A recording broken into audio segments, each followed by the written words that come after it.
Oh, he's got the glasses on. Oh, Ladies and gentlemen, welcome to TourneyTimePodcast. And today we decided to take a break from the brackets. Today, we just wanted to just chat with you guys, the fans, the listeners of the podcast, and actually just break down some topics in wrestling. You know, we just because I've noticed in recent episodes we have had a lot of sidebar conversations during the brackets, which extends the video for a long period of time. So you know, we all collectively thought, let's just have an episode where we just talk shit and talk about certain topics that are serious in the world of pro wrestling or that are just fucking stupid in the world of pro wrestling. So many. There is a couple topics I was able to get together through Twitter, Instagram, social media, you know, the toxicity of social media. Attaboy. That's a very hard word to like tongue twist out. You did it. And we're hoping Haz can just pop in when he's ready. If not, shout out to Haz. His seat will forever be warm on the podcast when he's ready. Deserve. He's still. I think he's just trying to get that cactus pregnant by now. So I don't know. we did have a triple taping yesterday. I'm very much in pain. Yeah. He's definitely clapping it like Diddy. I understand. So hide the baby oil. So okay, it's that cactus juice. Oh, come on. What? So, without further ado, let's break down some stuff here. Recently, I did see an article that The Undertaker said that it is more important to tell a story than just to have a good match.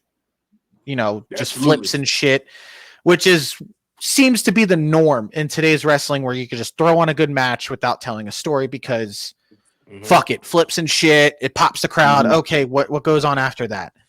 Now, as you guys being longtime wrestling fans like myself, and also being in the wrestling business, me used to be, but I'm still trying to be, but you two still being a part of the wrestling business, right? Do you think it is more important now to just put on a good match and say, fuck it, we made the crowd happy? Or do you think it's important to tell a fucking story? Make the crowd believe? Listen, this is what I'm gonna say. To all the guys out there, everybody that's listening, if you're just getting into wrestling, yeah, moves is okay, it's cool. But what's the story behind it? What story are you telling? Can you tell a story? Because if you're just getting in the ring just to pop the boys in the back and to pop the fans, that's your career not going to really go anywhere, and nobody's really going to care. You feel me? That's one of the reasons why I really don't watch AEW. You know, I feel like they just wrestle. There's no story behind it. Even if they got a storyline, there's no story being told in the middle of that ring. I mean, TK books for the sickos. You got to remember that. It's where the best wrestle. As they always like to punch that in every fucking week. They love to drill that. We're the best wrestle. Like, I just watched Wrestle Dream last night and pure dog shit. I'm sorry. I would say Tony Khan has his moments, but yeah, I get it. Tony Khan is a child. We can all agree to that. That man is literally a child with a lot of money. Thanks to his dad, of course, but a child with a lot of money that he could just throw at wrestlers and just be like, I have all these action figures. Let's throw on a fucking dream match here and there, you know?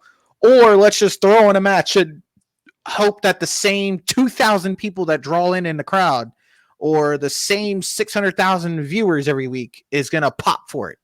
He's Turner Jr. You know who Tony Khan is?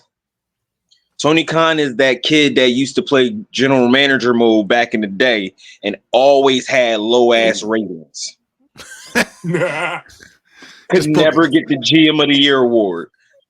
Just book for the sickos. Just book whatever he thought. And that's not going to go any. Like, Taker is right.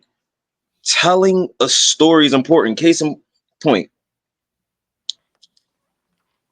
I'm not gonna lie. I felt as though back in the day in AS Dub, it was half and half.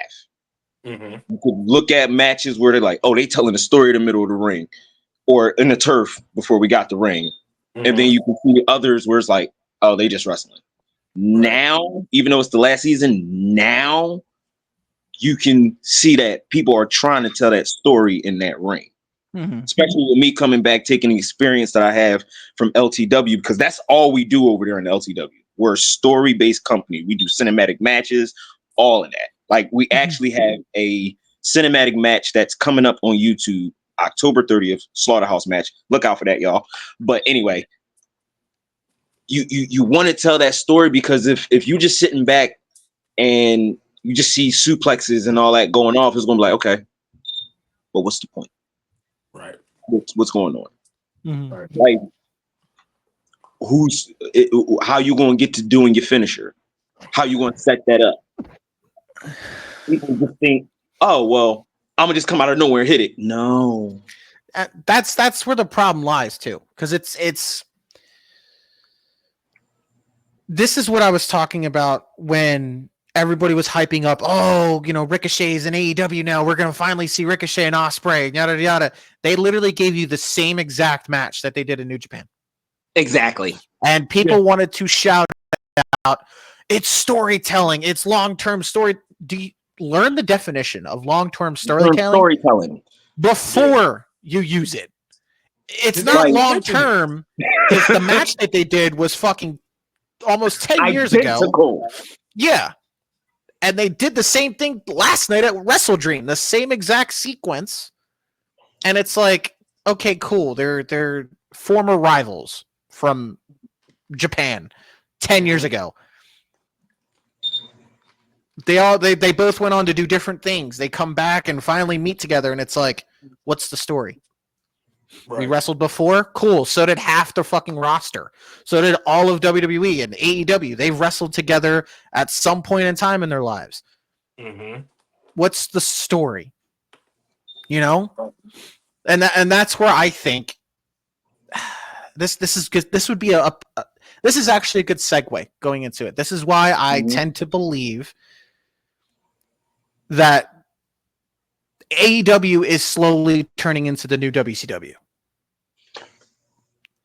But thank you, WCW in 2000, where it was completely depleting, it was completely on a decline. But the difference is Tony Khan has an assload of money he could just keep throwing. Exactly. Until he could just keep throwing money at it and hope for the best. AEW just got that Warner Brothers deal. They're getting $600 million from what it seems like total. The only downside, I believe, is you still have to pay for a pay-per-view on Max on a discounted rate. Bullshit. But the problem is Tony Khan is literally running with a highway robbery here. Warner Brothers is already in debt, like $400 billion in debt or some shit like that. Yeah. And they're already running away with, okay, let's take that deal, but give you Title Tuesday that just did 329,000 viewers.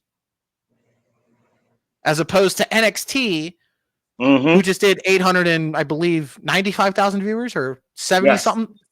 Less than that, a little bit. Yeah. But it doesn't matter how cringe it comes off. It doesn't matter how weird it can look on TV or how it plays off to the viewer. If you're trying to tell a story, keep going. Because at some point, if it flops, it flops. Move on from it. But at some point, there's going to be that one thing that nails with the crowd, and it's going to stick. Hence why some of the greatest wrestlers in all time were great storytellers. Cena, Rock, The Rock of all people, Stone Cold, Roman Reigns. The Bloodline story has been carrying on still for 4 or 5 years. I'm glad you brought that up. Yep. To the people out there that's like, oh, the Bloodline story is getting stale. Shut up. You're not used to this long-term story. We're all used to the microwave feeding that Vince used to give us. Vince literally brainwashed these people. Like exactly. He like, listen, I'm gonna nuke this food for y'all. Here y'all go. That's their storytelling. Now, I'm not gonna say Vince didn't give us some good long-term storytelling. He did. But Vince and Triple H combined with this bloodline story, oh my gosh. It is the best thing going in wrestling right now. And look, another thing that you may not call it storytelling, but a perfect example, finish the story. Regardless of how it played out, regardless of what run Cody had to go through, he finished the story. Listen, it's in the fucking tagline. Exactly. And that was, in my opinion.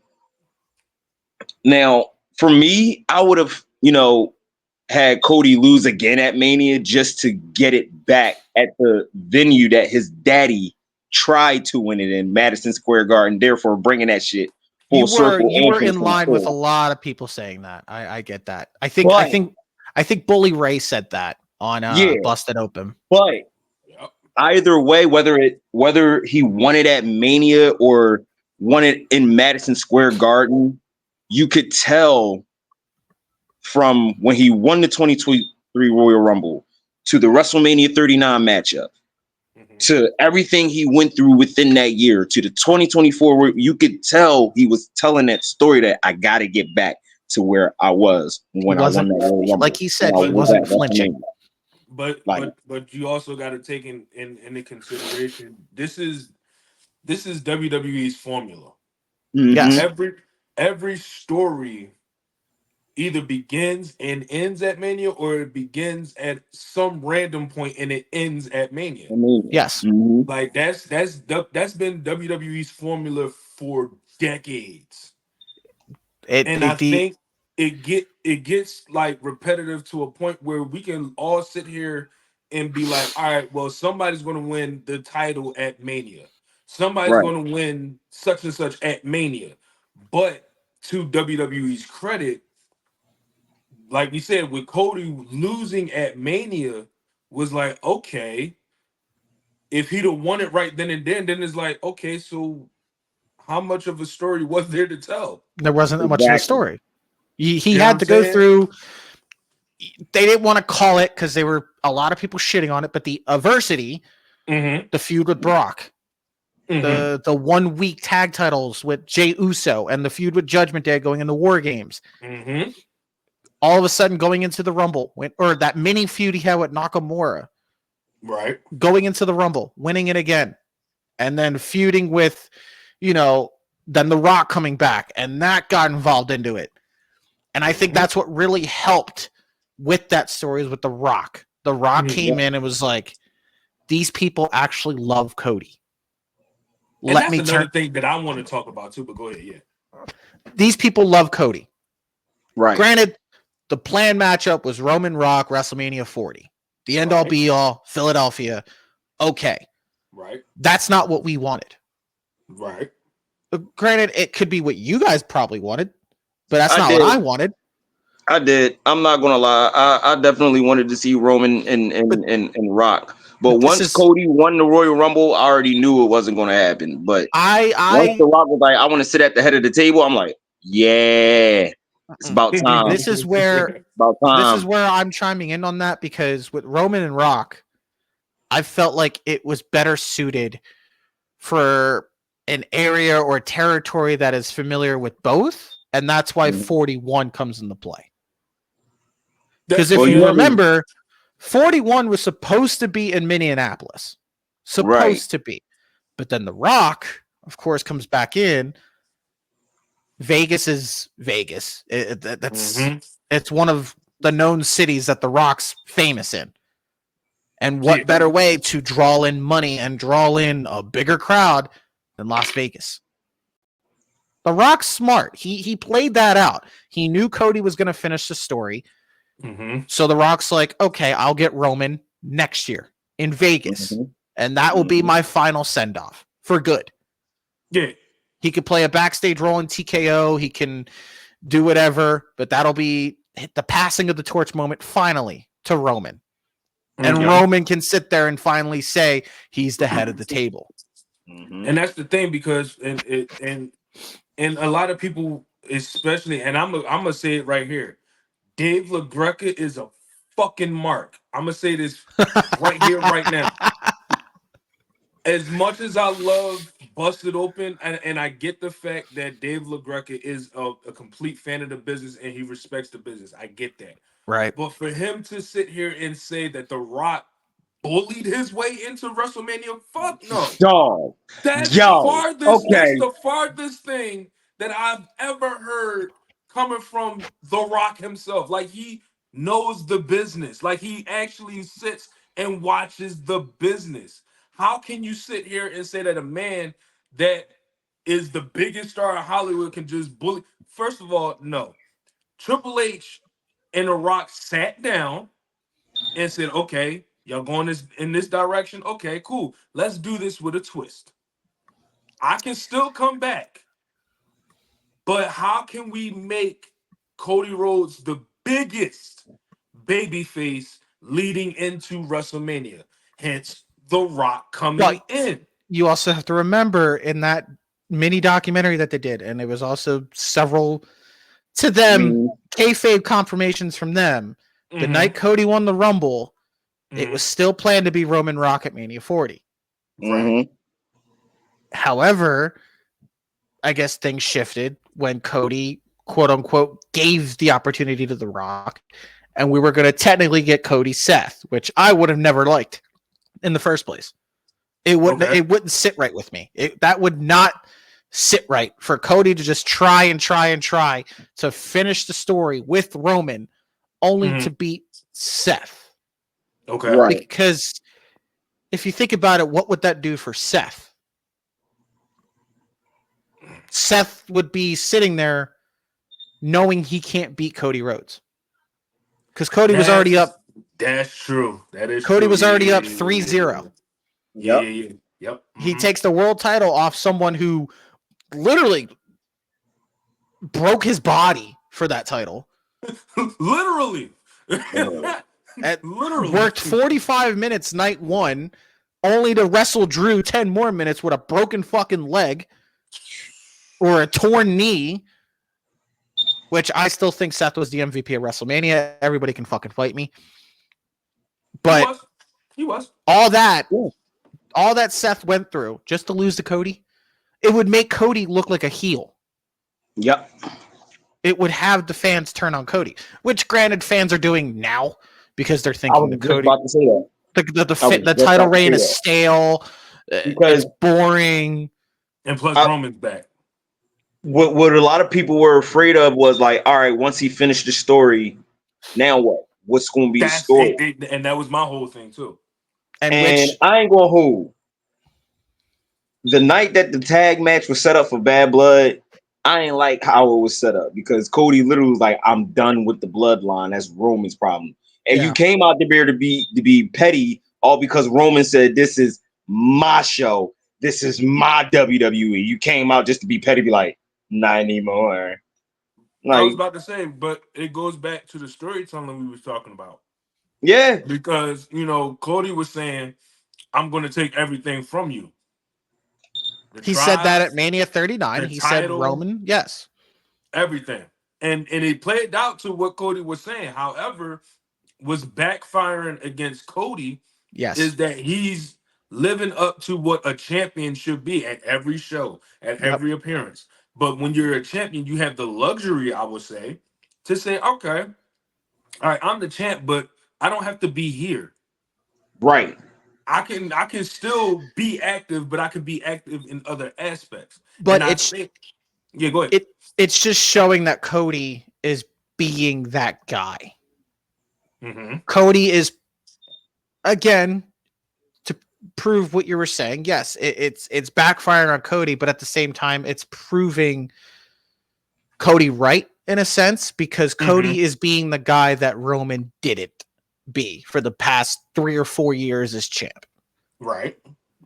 Cody's being the guy that is going on media tours, that is doing signings, that is literally never sleeping. The guy just sleeps on his bus. He lives on his bus, which I saw, which is fucking beautiful. But yeah, he lives on his bus from now Same on. bus he got beat up outside of. Yeah, but still, he's pretty much becoming, and I'm not gonna say he's going to be, but he's becoming like John Cena. Absolutely. 24/7 with Absolutely. the WWE. However, Mm-hmm.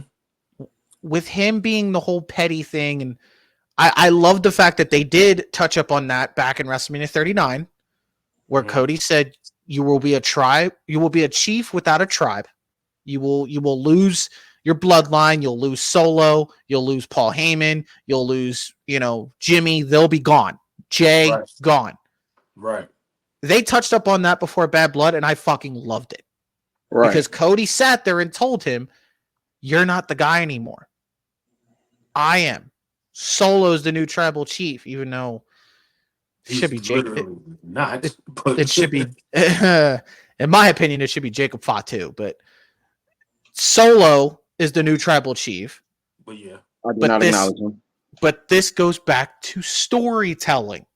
Something that, again, we're going to go back gears here. Something that AEW has failed to do time and time again. Last night, they tried to tell more of a story, which this is fucking stupid. They tried to suffocate Bryan Danielson again with the fucking bag. That's how they ended the show. Oh my God. Moxley won the world title. Bryan's now retired as a full-time wrestler. Let's just suffocate him again. And leave it on a cliffhanger. But for what, though? What's the story? That's just drawing away people because nobody wants to see that shit. Right. And if his full, like, granted, he's done as a full-time competitor, but it's like, why? Well, I know Bryan's health. He said he wants to be done. He's done. So but that's why I'm saying, like, why even do this attack? But this is where it really, because people are like, "Oh my God, it's an uncomfortable ending," but it was a great ending because it told a story. Motherfucker, where was the story? The build to Wrestle Dream was absolutely lackluster. You had Moxley running around saying, "Oh, we took over. This is not your company." That had me thinking Shane McMahon was going to pop in. Right. But he didn't. All Moxley did was just take the Blackpool Combat Club back and added Pac and Marina Shafir. That's about it. What's the story? And the fact that the best match last night was the triple threat with Ospreay, Ricochet, and Takeshita, but it was nothing, just flips and no selling. Mm-hmm. Which, again, we will touch up on that match when we do the awards, month-long awards ceremony for the podcast in December. We touch up on best matches, we touch up on Wrestler of the Year, and we touch up on the Turning Time Awards for the second year in a row, which I'm grateful for. But majority of the matches that AEW is in that category are nothing but just flips, no selling, just to pop a crowd. And that's the problem with AEW. They used to tell stories when they first started. Up until like 2021, 2022, they told stories. And then they hired new writers, and then they bring in Jennifer Pepperman, who, if you guys recall, single-handedly ruined the WWE in 2019. With the Lana Lashley segments, with the cold segments with Rusev, the fucking dog food with Roman and Baron Corbin. Like, she was behind that? I believe so. Yes. But Jennifer Pepperman got brought in only for Mercedes, from what I'm hearing. But a lot of these marks on Twitter. You know when she was brought into the WWE, Pete. All right, 2016, WWE was good, right? Yeah, of course. 2017, WWE was good, right? Yep. Hit or miss. 2018, beginning 2018 was good, right? Well, the Rumble going in the Mania, yes. Yeah. And then right after that, it started to become iffy, right? It was dog shit. There you go. Yeah. That's when she was hired. Wow. That is exactly when she was hired, and we see, and you can tell because it was dog shit. It was dog shit right after Mania. It was dog shit 2019. It was dog shit all the way up until she left. Yeah, the TV. It was sad to say. I had to bear through that in 2019. Like, sad. Her shitty writing made the shitty years of SmackDown and Raw when they were together in 2012 and all that seem like superb writing. Not even 2012, dude. I'll one up you. Fucking 2010. Oh God, yes. When they did the fucking guest host and shit. Yeah, that was bad. And we all know how bad that was. That era seems like better writing than the shit that she gave us from that era of 2018 till when she was fired. But I was about to say, because like during the guest host run, I think Freddie Prinze was around that time. Freddie Prinze Jr. You had fucking That's Shaq. how he got hired. You had Shaq. You had Hugh Jackman. You had fucking Pee Wee Herman. You had fucking Ozzy. Like how he fucking guest hosted was like, oh, they did fucking America's Got Talent in the middle of the fucking ring. They did. And they had Chris Masters peck popping the fucking Crazy Train. Yep.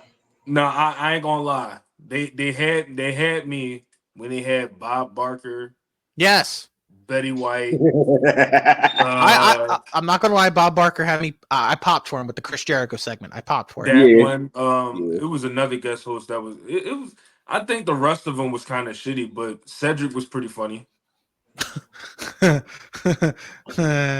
remember that. And then one. they had Betty the White Pittsburgh was funny. Steelers on there. Like that's crazy. But that's what I'm saying. This is why I didn't care for the Steelers.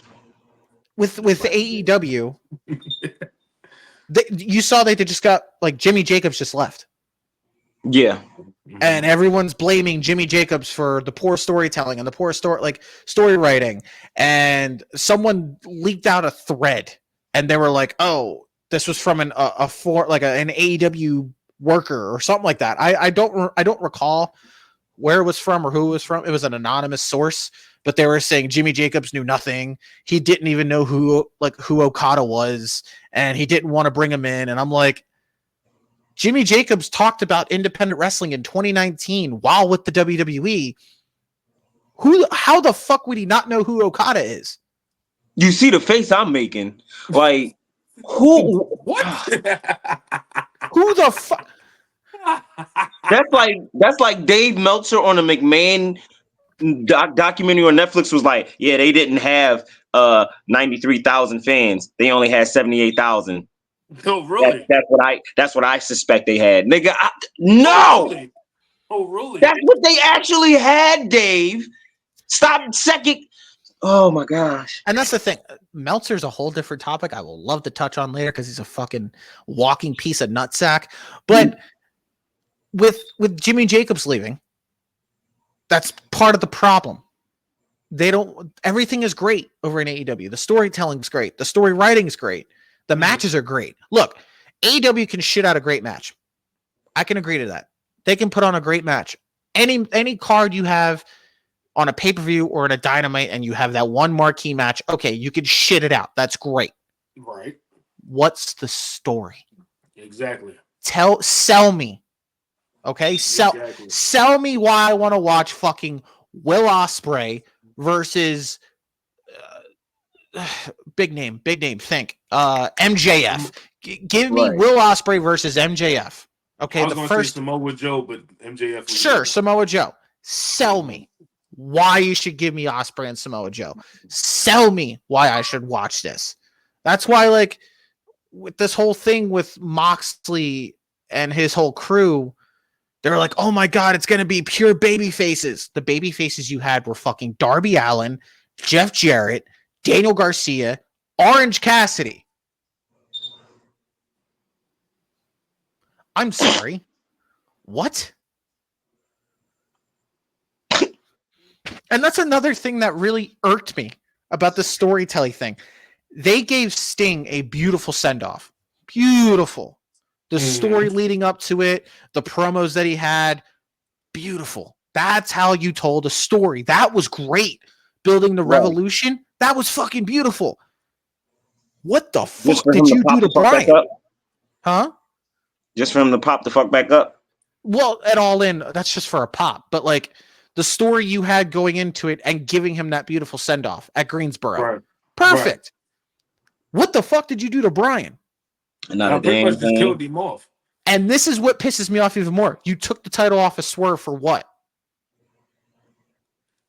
I was going to say, to be fair, I didn't agree with them giving the title this way, but to be fair, I guess they knew ahead of time that he was going to retire and he didn't have a title reign. So it was like, again, here you go.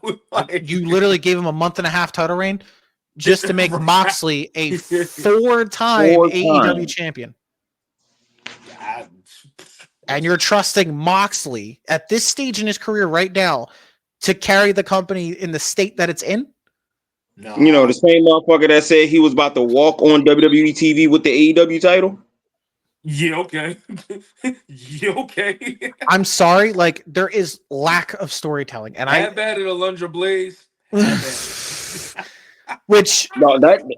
He said when he heard Triple H took over and they was in forgot what city he was in. He said, dude, before he was like, before I did my contract extension, I was about to walk over right to Triple H and tell him sign me another contract. I would walk right out with the AEW title. I'm like, hey, yo, this is out of pocket.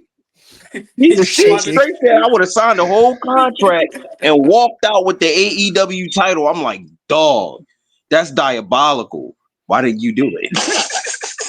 But that's the thing. Like,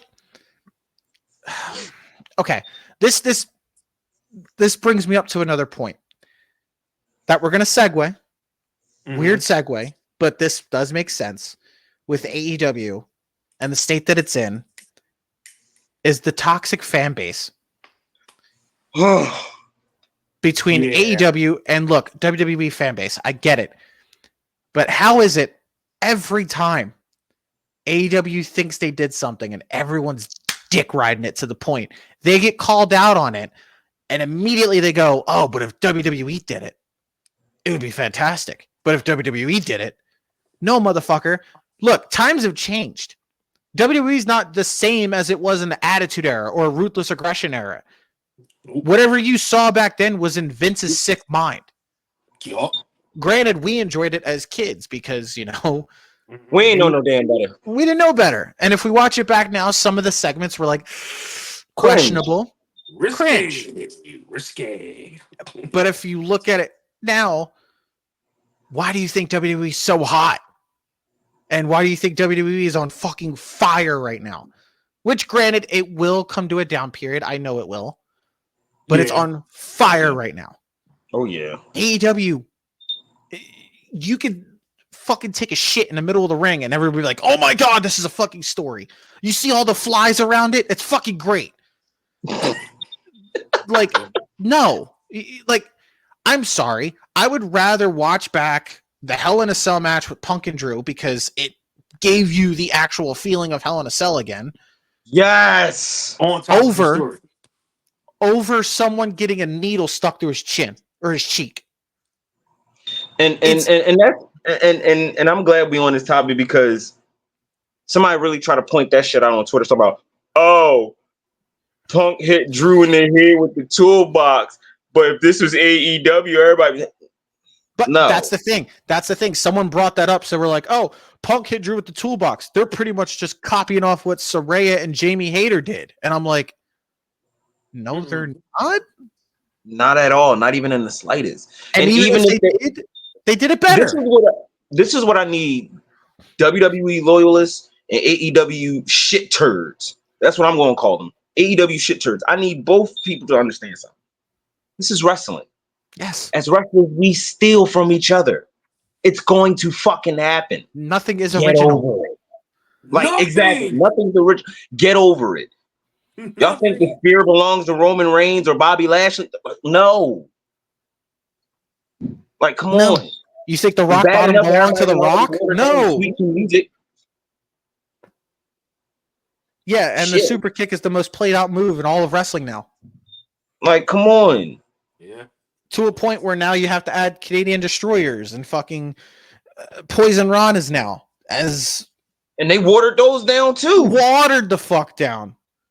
They used to be finishing moves. Exactly. I used to be able back in 2002, if I didn't see Raw and it wasn't Thursday for SmackDown yet, I could flick through the channels, find Spike TV, see Petey Williams hitting the motherfucking Canadian Destroyer in the Impact Zone going 1, 2, 3, holding up the X Division title.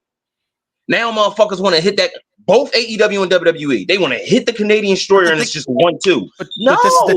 But this is the difference. WWE does it. They sell it. AEW does it. There's no fucking selling. You talking about the Canadian Destroyers? You talking about the Canadian Destroyers? I'll do you one better. The fucking Cutters.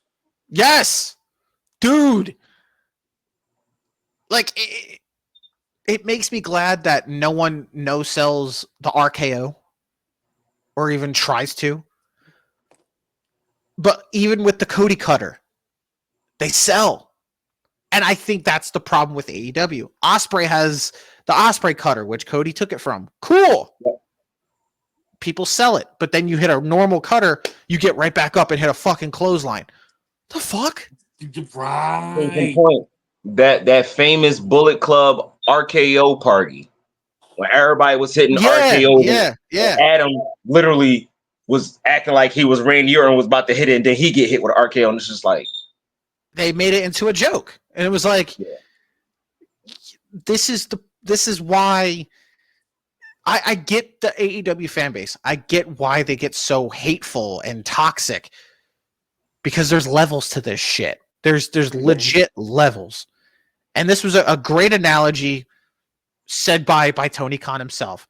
WWE is the Coca-Cola, while AEW is the Pepsi of the wrestling organization or in the wrestling business. Coca-Cola is miles ahead of what Pepsi is doing. Miles ahead. McDonald's to Burger King. McDonald's is literally king when it comes to Burger King, no pun intended. You have to think about that in that analogy. WWE is like Michael Jordan when you have the LeBron James of professional wrestling. Even if that, no, I wouldn't even say LeBron James. That's like, man, they Scottie Pippen. That's Scottie Pippen was good though. I was gonna say Charles Barkley, but hey, he beat me to the Scottie Pippen thing. Whatever. There's the reason why they both steal things. They both take things from one another. But the difference is WWE knows how to sell it and make you believe. Hence why it's sports entertainment. Yeah. AEW does it. That's what people need to understand. Pro wrestling is sports entertainment. Yes, it is. How? What is pro wrestling? Sport. And what are you doing for the fans? Entertaining them? Bingo. Oh, yeah. I always get people with that. So it's not sports entertainment. Then what is wrestling? A sport? What are we doing for the fans? Entertaining them? Then that's what? Oh, yes. Every sport you see that's on TV is technically sports entertainment. They are entertaining us. And look, you could call it pro wrestling. That's great. I love pro wrestling. I love it. Mm-hmm. But if it's just like you can call it football, you can call it basketball. It's still sports entertainment. Yep. It is what it is. Like it's a pro sport, though. And this is the problem. I get, look, the passion of the fan base, but sometimes it gets too far. Like every little thing. What a me. Yeah, every little thing that any AEW dick rider gets attacked for immediately takes a shot to the WWE. Okay, cool. Go ahead. But at the same time, what is that benefiting you? Exactly. That's just making you look more stupid in the long run. Yep. Because I get what AEW is trying to do still. I get that they're trying to, again, it's like CM Punk. They're feeding into their niche audience. They're only catering to them.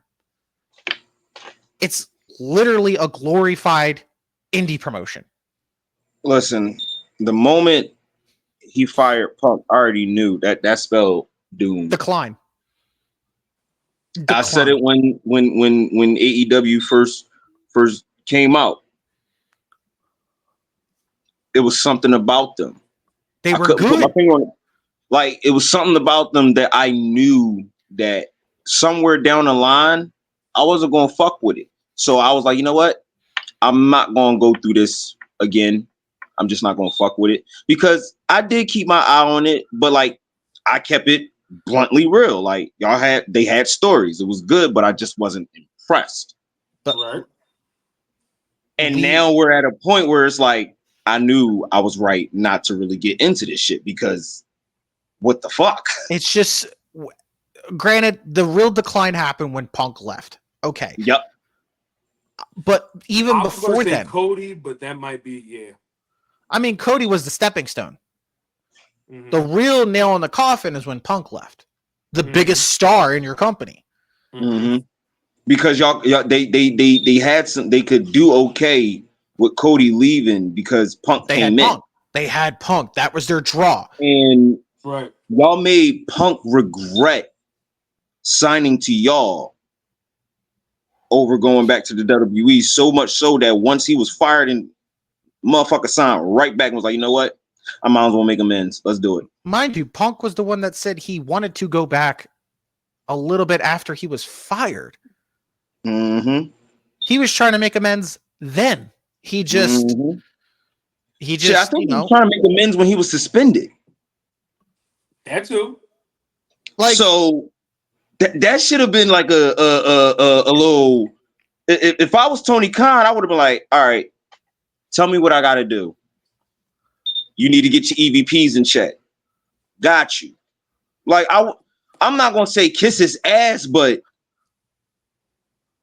that's your top star. You gotta make sure he good. And you didn't make sure he was good. You let your EVPs get way in over their head, acting like kids and shit. They dragged another EVP into it that didn't really want to be into the shits, and then he got into the shits with Kenny. And it was just like, yo, what the fuck? Kenny Omega was neutral with the whole thing. He wasn't trying to. It was more the young cucks. It was more like. It was more of Generation Me. I see what you did there. The not so young bucks, the old bucks. Literally. Facts. And for everybody that's watching, if y'all wondering why I said that, TNA, that's who they was in TNA. A DX, which I will always say they are a DX ripoff. Sue me. Nevertheless, here or there. Mm-hmm. But here's my thing, though, and I've always questioned this. AEW was a great alternative when it first started because it was like exciting. It was something new. It was, it was like the early days of TNA again, where it was something new. We had something to look forward to every week. Right. After, even a little bit before Punk left, it was after 2022. What the fuck happened? That's where I need to know. Right. This is where the WWE fan me gonna speak. I'll tell you what happened. The Bloodline story was taking over. It's taking over all facets, and it was just like, what the fuck could you do to compete with that? You couldn't do anything to compete with that. You got motherfuckers in your own locker room talking about some like, what can they do? Nah, I'll tell you exactly what happened. I'm gonna tell you exactly what the fuck happened. TNA happened. TNA. TNA. That's another thing. TNA was like, yo, back, and then they changed Impact Wrestling back to TNA. Mm-hmm. So then we started having let's people stop fucking around. Yeah, we had well, not we. Let me not say we, because I'm not really a TNA fan, but that's neither here or there. But they had Naomi, they had Jordan Grace. They had Gail Kim for a little bit. And they stopped doing business with AEW. Rough Shot. Right. All of them. Like, that's the thing. And then on top of that, if you realize the whole partnership with WWE and TNA, that was already in talks way before Vince even left. Mm-hmm. It's just Vince would never pull the trigger on that He because never pulled the trigger on it, and I let's never look at it. understood it. Because Vince We is had a selfish Mickey man. James coming to the Royal Rumble when she was the Knockout Women's Champion. Okay, Mm-hmm. and I Vince guarantee was you that somewhat was still there. I guarantee you that was a Triple H call though. It was. Probably. It was. It With was. Vince, I mean, Vince is not going to say no to Mickey James. No. I wonder why. Hey, Mickey is so fine, but look, like, Yeah, he fired the motherfucker that put her shit in the trash bag. He said, "Oh hell no, you're not about to put Mickey. You're fired." fucking Mark something. I forget his fucking scumbag name. But see that, and that's the confusion. Mark Carano. There you go. Yeah, I'm glad they got rid of him. He was a dick. Triple H and Stephanie got rid of that fucker. Like he was a whole dick for that. Like, No, they had a whole family meeting. Vince was like, "I want him going," and Triple H was like, "Yeah, I was about to say I want him going too." He was like, "No, well, fuck all that. I want him going." And they like, "All right, Pop." He mistreated the women talent. Yeah. Completely. And you know what's even worse about that? It's the fact when they had Total Divas, they exposed the man. Yes. Yeah, remember when he did the Live? Yep. Clearly, I felt so bad for her. He was supposed to get fired. Like, he was a piece of shit. I'm glad that he's gone. That's because he was John Laurinaitis' like right hand man. So, bro, and then I feel like he was the main reason for that Mania 29 match getting cut. He was with Naomi and them. Brodus Clay and yeah. He was the Funkadactyls and Cody and was it Sandow? The Usos, I think was that the same Mania the Usos was supposed to be on there? I think so. 29. Yeah. I was there for that. The Usos was supposed to have a match on there. Yeah, I think they did. I was there they for did that. The kickoff. Or was that no, they didn't do the kickoff. The kickoff was Wade Barrett and The Miz. Hold on, let me see. I don't remember. It was supposed to be. I feel like, and I might be wrong, but it was supposed to be WrestleMania 29. Naomi and the Usos in a match versus. No, because Naomi was part of the Funkadactyls. Yeah, you're right. It was supposed to be Tons of Funk because it was Tensai and Brodus Clay against Cody and Sandow. I believe it was Sandow. Yeah, the Team Rhodes Scholars run. Yeah. I think it was Rhodes, and then they ended up doing it on Raw the next night. Yeah, they did a running gag on that too. Yeah, and Brodus Clay even brought that up because he said that their match got cut and the segment got cut, but Cena, purposely lied and said he had to go to the bathroom for like 10 minutes or 6 minutes, and it gave Brodus Clay that dancing segment. No, that was at 28. That was at 28. That was 28. The 29. The 29 one was supposed. Naomi had a match at 29. I'm pretty sure they was booked for a match at 29, but then it was probably I have. Let me research this. Hold on. Yeah, that's what I'm trying to do. I got it. Wrestle 29 match. I'll tell you exactly who it was because it just hit me because that was around the same time Total Divas debuted. It was Naomi and Cameron versus the Bellas. Here we go. Cody Rhodes was he talked about it. It had to be the Bellas. It was 29. Yeah. It was It was Cody Rhodes and Damian Sandown with the Bella Twins against Tons of Funk and Naomi and I was right. It was eight person tag. And it got cut because it got cut because I guess Lesnar and Triple H went too long. Mm-hmm. Because P. Diddy performed. Mm-hmm. Yeah, it got cut literally at the 11th hour. Yeah. They were filming Total Divas at the time, and it was a big plot thread because it was building up to Mania 29. And yeah, Vince was like, "Hey, we'll do it tomorrow on Raw." Yeah, Cody wasn't happy about that because he revealed that he did not like P. Diddy because he had a musical performance that went overtime, and they could have done the match in the beginning of this whole musical thing. And it was because of P. Diddy. Yeah, that fucking nigga had Diddy. 7 minutes. The diddler. Yeah, 7 minutes. Yeah, he went 7 minutes. Diddy and went 39 overtime. Exactly. Diddy went overtime. Lesnar and Triple H went over a little matter of time. And I think Punk and Taker went a little bit over. Which, again, time constraints when you're in Mania. I mean, I was out there fighting the fucking rain and the cold. So, of course. At the time. It was brutal. At the time, I did not want to sit through 2 minutes of the Funkadactyls. No offense to them, but if it was the Divas era, I would not want to see Cody get squashed by Brodus Clay. I never I'm forget. good. They was talking about WrestleMania 29 behind the scenes. Like they had some type of heater that was surrounding the ring. Yeah, to keep the talent warm. I was cracking the fuck up. I was it was so cold, and the fact that it didn't help that it was raining on top of that. It fucking sucked, dude. I was sitting there like this, just fucking standing up, just waving back and forth, just fucking trying to stay warm. And the only match that was fucking worth it was Punk and Taker. Yeah, y'all was suffering out there. Because that Cena Rock match was trash. Both of them were trash. But we'll talk about that another time. Mm-hmm.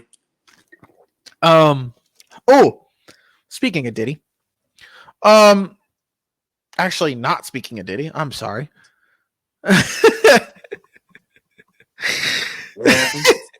It happens. God damn it, Diddy. This is another topic that I really wanted to discuss. Something that has been major for the past week or so. Racism in wrestling. The whole Triple H thing?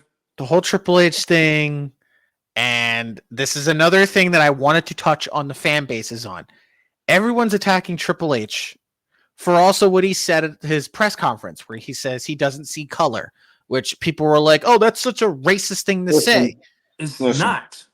Listen. I get where most are, and black folk don't you dare look at me and be like, oh, you're a coon, you're uncle. No, shut the fuck up and listen. I get that when we hear our non-melanated brothers and sisters say they don't see color, we feel as though they don't see our struggles. No, you should be happy that they don't see color because they don't see black or white. They see you as a human fucking being. That is it. The end all be all. So when Triple H said that, I translated that and comprehended that to they eat, sleep, bleed, and shit exactly the same as I do. So why he was pretty much telling you the same thing I told you guys before we recorded the Michael episode. Go check that out on Spotify and YouTube, by the way. Yes. We talked about this before we started that episode. He was talking about if you have the skills, if you have the talent to back it up, it doesn't matter what the color of your skin is. It doesn't matter what you look like. It doesn't matter what gender you are. If you have the skills and the talent to back it up in the ring, out the ring, and if you can entertain the fans, that's all that matters. And this is where I'm going to touch up on it. And look, I can call me racist. I don't give a shit.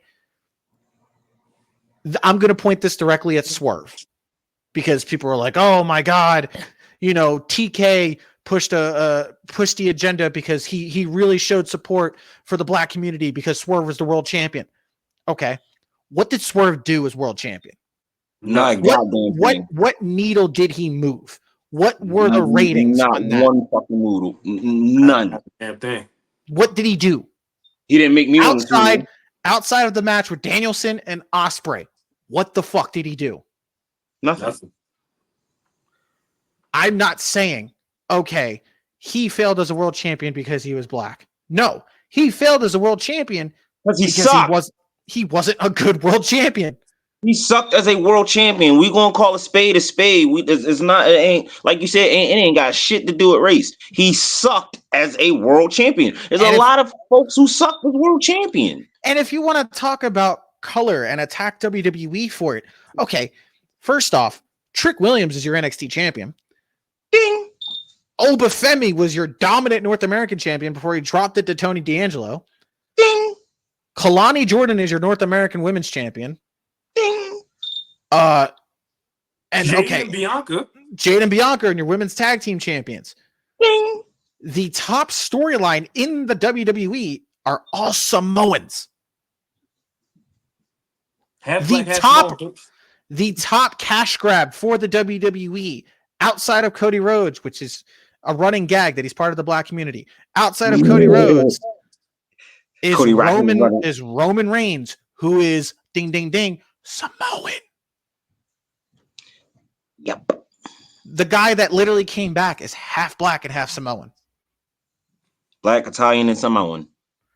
Like, okay, throw the racism card around to Triple H, but for you guys to sit there and say he doesn't pay attention, or this is where it threw me off a wall because they said black male wrestlers haven't been on a pay-per-view card or haven't showcased on a pay-per-view caliber card since SummerSlam. I think it was SummerSlam with Austin Theory or something like that. Singles match or some shit like that. Because they talked about Bobby Lashley. Okay. I'm sorry. Weren't there black male wrestlers on Mania 40? Yeah. Yep. And they won? Yeah. Yep. Okay. Weren't there a couple in, wasn't there one upcoming star in Money in the Bank?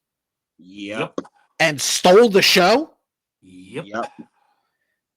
Granted, they don't have to be on a pay-per-view caliber card, but if they're in a main storyline, like a Carmelo Hayes with LA Knight and Andrade every single fucking week, the Street Profits are in a storyline. They're about to start one with DIY and the Motor City Machine Guns.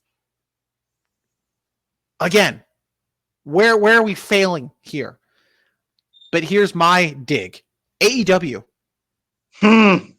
They had one women's match last night.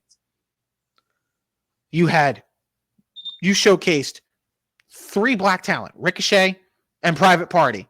Swerve came out to do a promo with MVP and Shelton Benjamin. Cool. Now, I don't see where's the outrage that people were like, oh, Swerve dropped the championship to Bryan Danielson. Yay, good for them. Yay. But when WWE does it, it's a bad thing. Here's the funny thing. On Facebook, I'm in a group called Black Wrestling Fans, and you know what they were saying about Swerve when he won? They was like, "Oh, we don't care. We don't care about somebody who want to degrade his own kind, especially his sisters." So,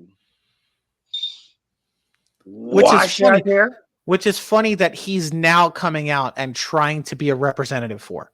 He's coming out because he got paid the big money and he was like, oh, Tony Khan saw something in me. Motherfucker, so did Triple H. Exactly. Like, bro, he made you a dope-ass North American champion. Like, come on, man. We're not about to do that. He gave you Hit Row that killed it on NXT. The only person that didn't see it in you was Vince. We all know how Vince is. If you're not big, white, and jacked, Vince doesn't give a shit about you. He literally wanted to bring you back with the rest of Hit Row to make it right, and you said no. Because you saw the dollar signs. That's it. Now, if you look at it, okay, cool. The representation. Another thing that really put the cake on this, the what was it? The 500 list of black wrestlers that came out on Twitter. Mm-hmm. The dude that shared it, he was like, see, I see color. And I'm like, y'all took that in a whole different direction than what Triple H was saying. Like, cool. I love the representation. These guys are fucking killing it. Like, loving it. But for you to sit there and say, "See, I can see color on top," unlike Triple H, that's not what the fuck he was saying. It's not at all. It's not. Like it's Now, I simple. will say this though. I think the thing is, if he would have worded it differently, I think it was more of the wording than it was the comment. And I get, like I said, I get it. I understand it completely. On top of that, and I think this is like another part that they were looking at is like for Naomi, Jade, and Bianca to host a pay-per-view in the most hoodest location in America. All right. Like they was playing it as WWE doing the stereotypical thing. Like, we're in the urban community.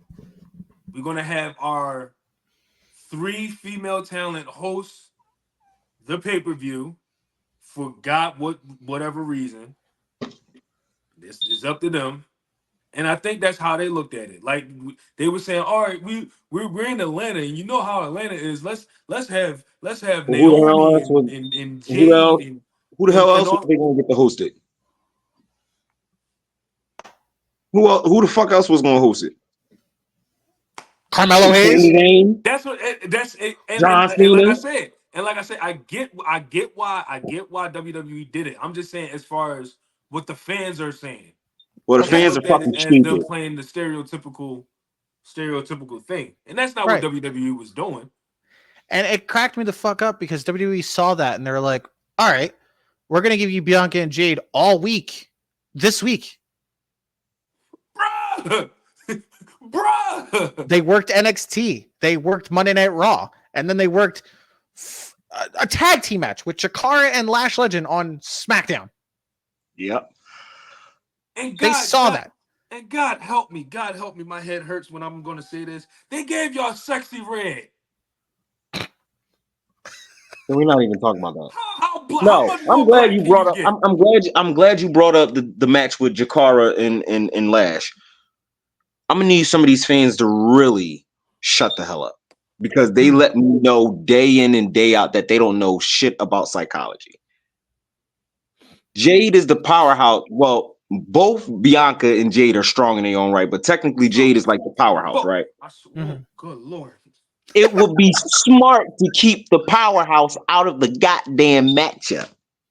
Everybody knows this formula. You keep the powerhouse out of the matchup. You target on the one that's not that powerful.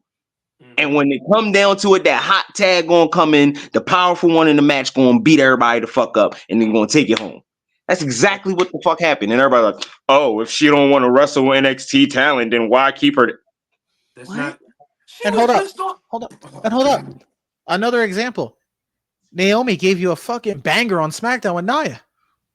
Hell of a fucking banger. She gave Nia her best match as women's champion.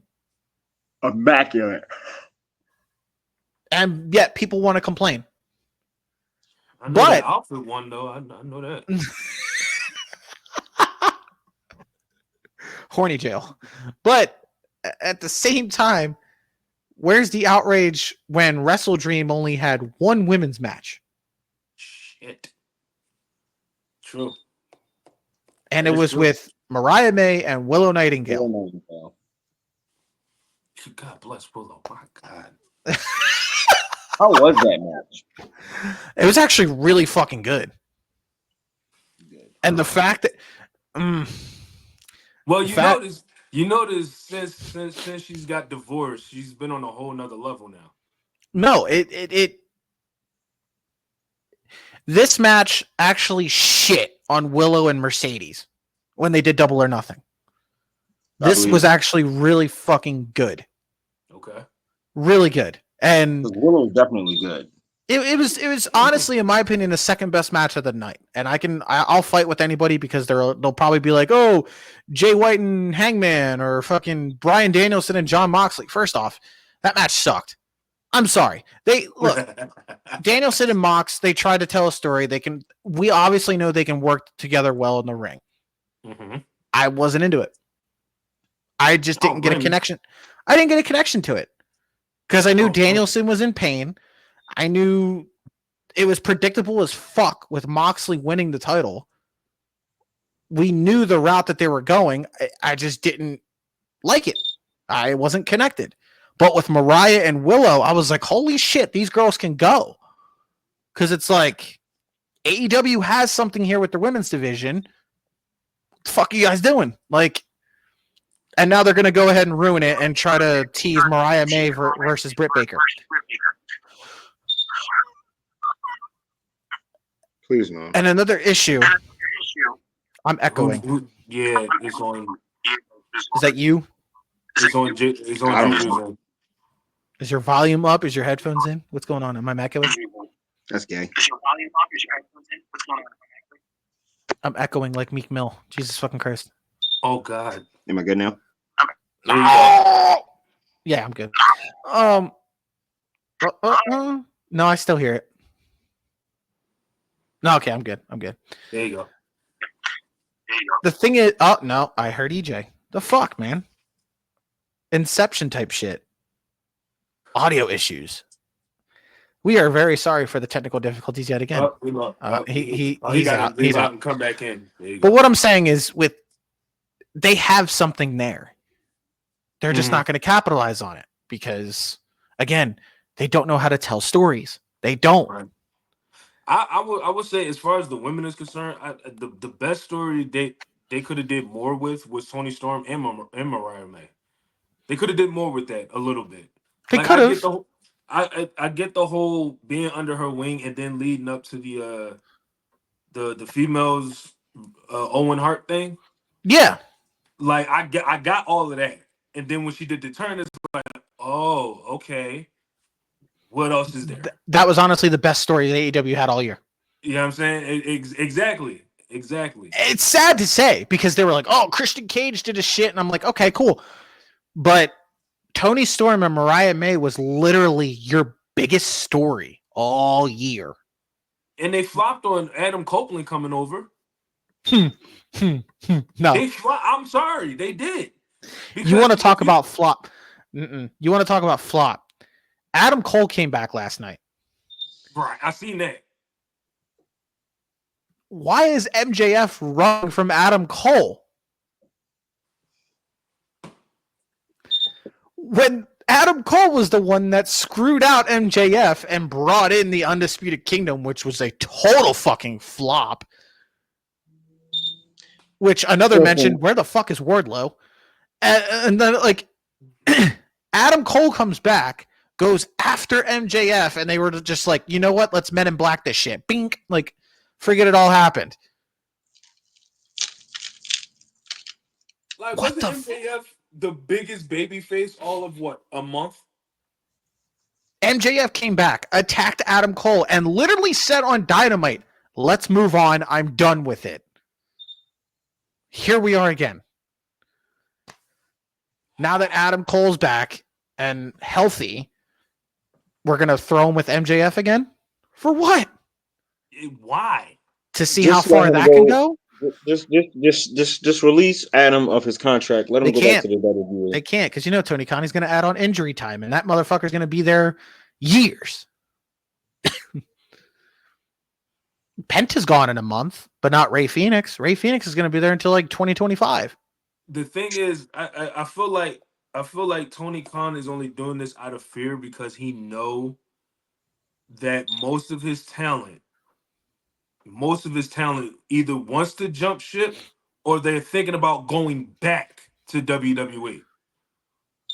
And this is another. And some of them will be utilized better, especially with Triple H and how they're doing creative over there now. Everybody talk to everybody. And here's the thing. Think of what MJF was talking about, the bidding war of 2024. There was no bidding war. Right. There wasn't a bidding war, but he already made up in his mind that he was going to go to WWE. And exactly, and I will be the first one to tell you, I was looking forward to it, but at the same time, in the back of my mind, is like, all right, what is MJF really going to do in WWE? He wouldn't be able to pull off the shit that he was able to do now. Exactly. Not at all. So and the thing is, that's why when he kept bringing up the bidding war thing, I was like, okay, this is a story that I was first interested in because I was like, all right, you're bringing both worlds into this. Okay. But then it got too played out and too overdrawn to a point where we all knew you re-signed. We're not fucking stupid. And then he pulls out the ugliest fucking ankle tattoo that I've ever fucking seen. But like, I feel like that's where TK, because he could have had Motor City Machine Guns, could have had them, but they're going to go to SmackDown and fucking run that division. Yep. And so what if people leave to I go? didn't realize we can get the Motor City Machine Gun versus the Usos somewhere down the line if they pull that trigger. It's a possibility. They gonna pull that trigger. Give me my money. That's what, and that's the thing. Like that's another thing because, like with the tag team division in WWE, we're getting what we had back in I want to say like 2013 with the Randos being paired together. 2016. Even that when you had Heath Randos, Slater and fucking Rhino. And then you had fucking Randy Orton and Bray Wyatt, and you had fucking just random teams, and it worked. But like, at least we got some actual teams sprinkled in, like the Profits, DIY, Gorillas of Destiny. Exactly. And this is the problem. This is where the fan base lies because they're like, oh, if they go sign to WWE, they're just going to be washed in NXT. Not necessarily. First off, NXT is going to help them because it shows them what it's going to be like in front of an audience, in front of a hard cam. It's a developmental product. And plus, are they not seeing that they're using NXT talent in dark matches and live events? Do you not see what they're doing with Julia and Stephanie Vacour right now? Even Jade is about to get called up to the main roster already. Like she posted it on her Instagram. Like I think it was either a dark match or she was doing a live event. Yeah. And she's going to get called up pretty soon. I guarantee you that. She got all the assets to be called up. I get it. All right. I see what you did there. I see what you did there. Everybody gonna let him finish talking when she come up. God damn. Oh God. All right. Enough about Miss Parker. All right. I'm sorry, but SmackDown's gonna be full of ass. I'm sorry. If she goes to SmackDown, it's just gonna be ass down. Like, don't even call it SmackDown. Like, Friday night ass down. Like, it's oh God.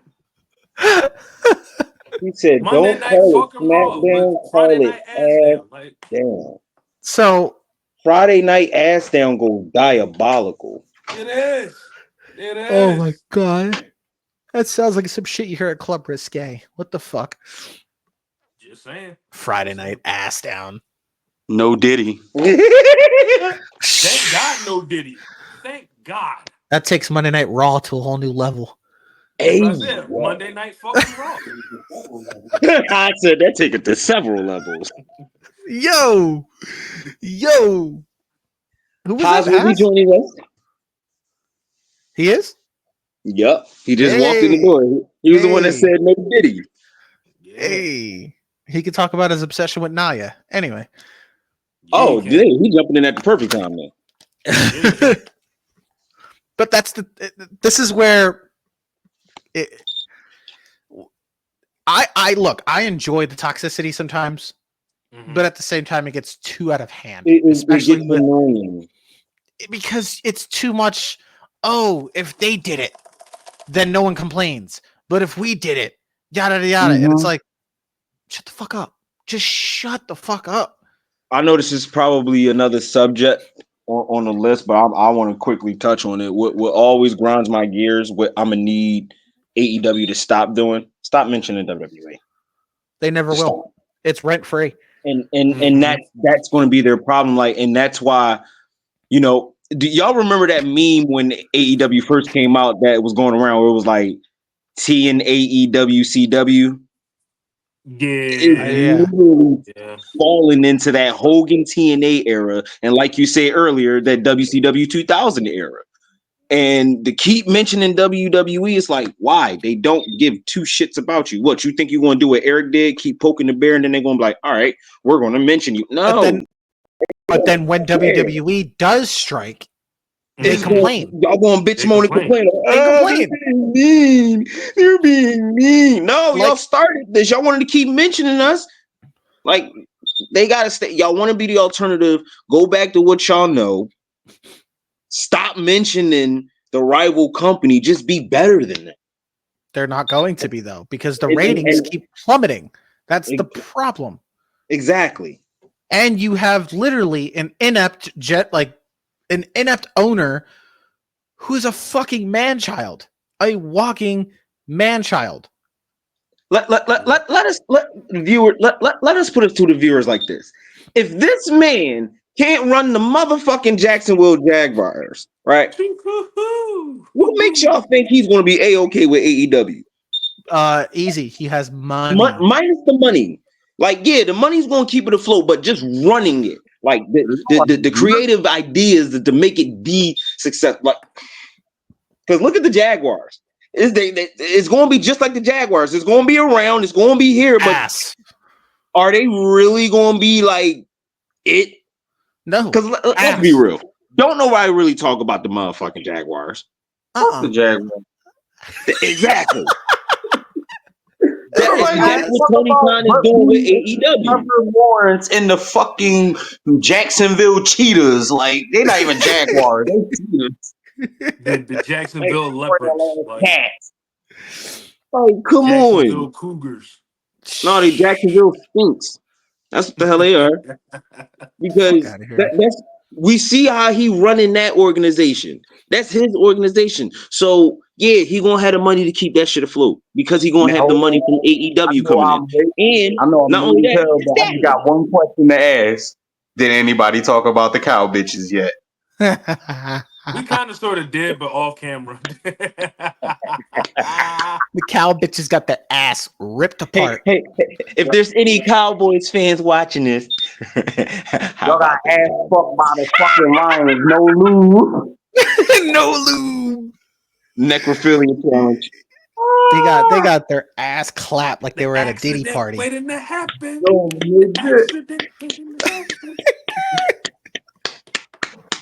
It's like the Lions. Straight up, it's like the Lions were Diddy and the Cowboys were Meek Mill. Just straight up,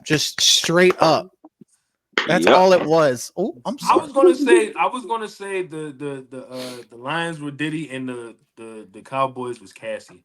Oh my god! Oh damn! Yeah, I was gonna go there. Damn. That's ridiculous. I'm sorry. Oh, that's the end of the show, y'all. He done got his canceled. Son of a bitch! I'm sorry. You couldn't think of a better analogy. Argentina was too played out, you know. I mean, mine made sense, but you had to go to that level. I'm just saying. Damn, it was a travesty. You could have said, Joseph Jackson. What you want me to say? He got Vince McMahon. Something. Like, is that what you wanted me to do? No. The fuck? What you wanted me to bring up Katie Vick? Like, what do you want me to do? No, not that. The fuck? No, I was not saying that whatsoever. What I'm saying, we're not bringing up Triple H in a cane mask having sex with a mannequin. We're not doing that. We're not bringing up that whole scenario. Got Val Venus. It got Nicole Bass. What do you want me to do? I'm trying to think of another analogy, but not that shit. It just got Mae Young and Mark Henry. Like you could have just said the cow. Talk about the big ass hand now. You could have just said the Cowboys got deboed or something like that. Like fuck. But definitely got deboed. Lions walked up in their stadium on Jerry's birthday and said, "That's my bike, punk." Mm-hmm. On Jerry's birthday at that, I know he was up in that booth sick. No, he was up in that booth, had his belt ready. She definitely about to go in the locker room and beat somebody's ass. Motherfucker. talking about their sizes and shit. Like, motherfucker. If we see how shitty he runs the Jaguars, we can see why AEW and the ratings is plummeting. They still gonna be around. They still gonna be that annoying, pricking the side of your ass. You know what's But ironic after a about while, it's just AEW at like, this point? They're on TNT, right? And we all know what happened to WCW. So they're on TNT and TBS. It's an ongoing. And then they got to deal with who? Apparently, they're going to be on HBO Max as well.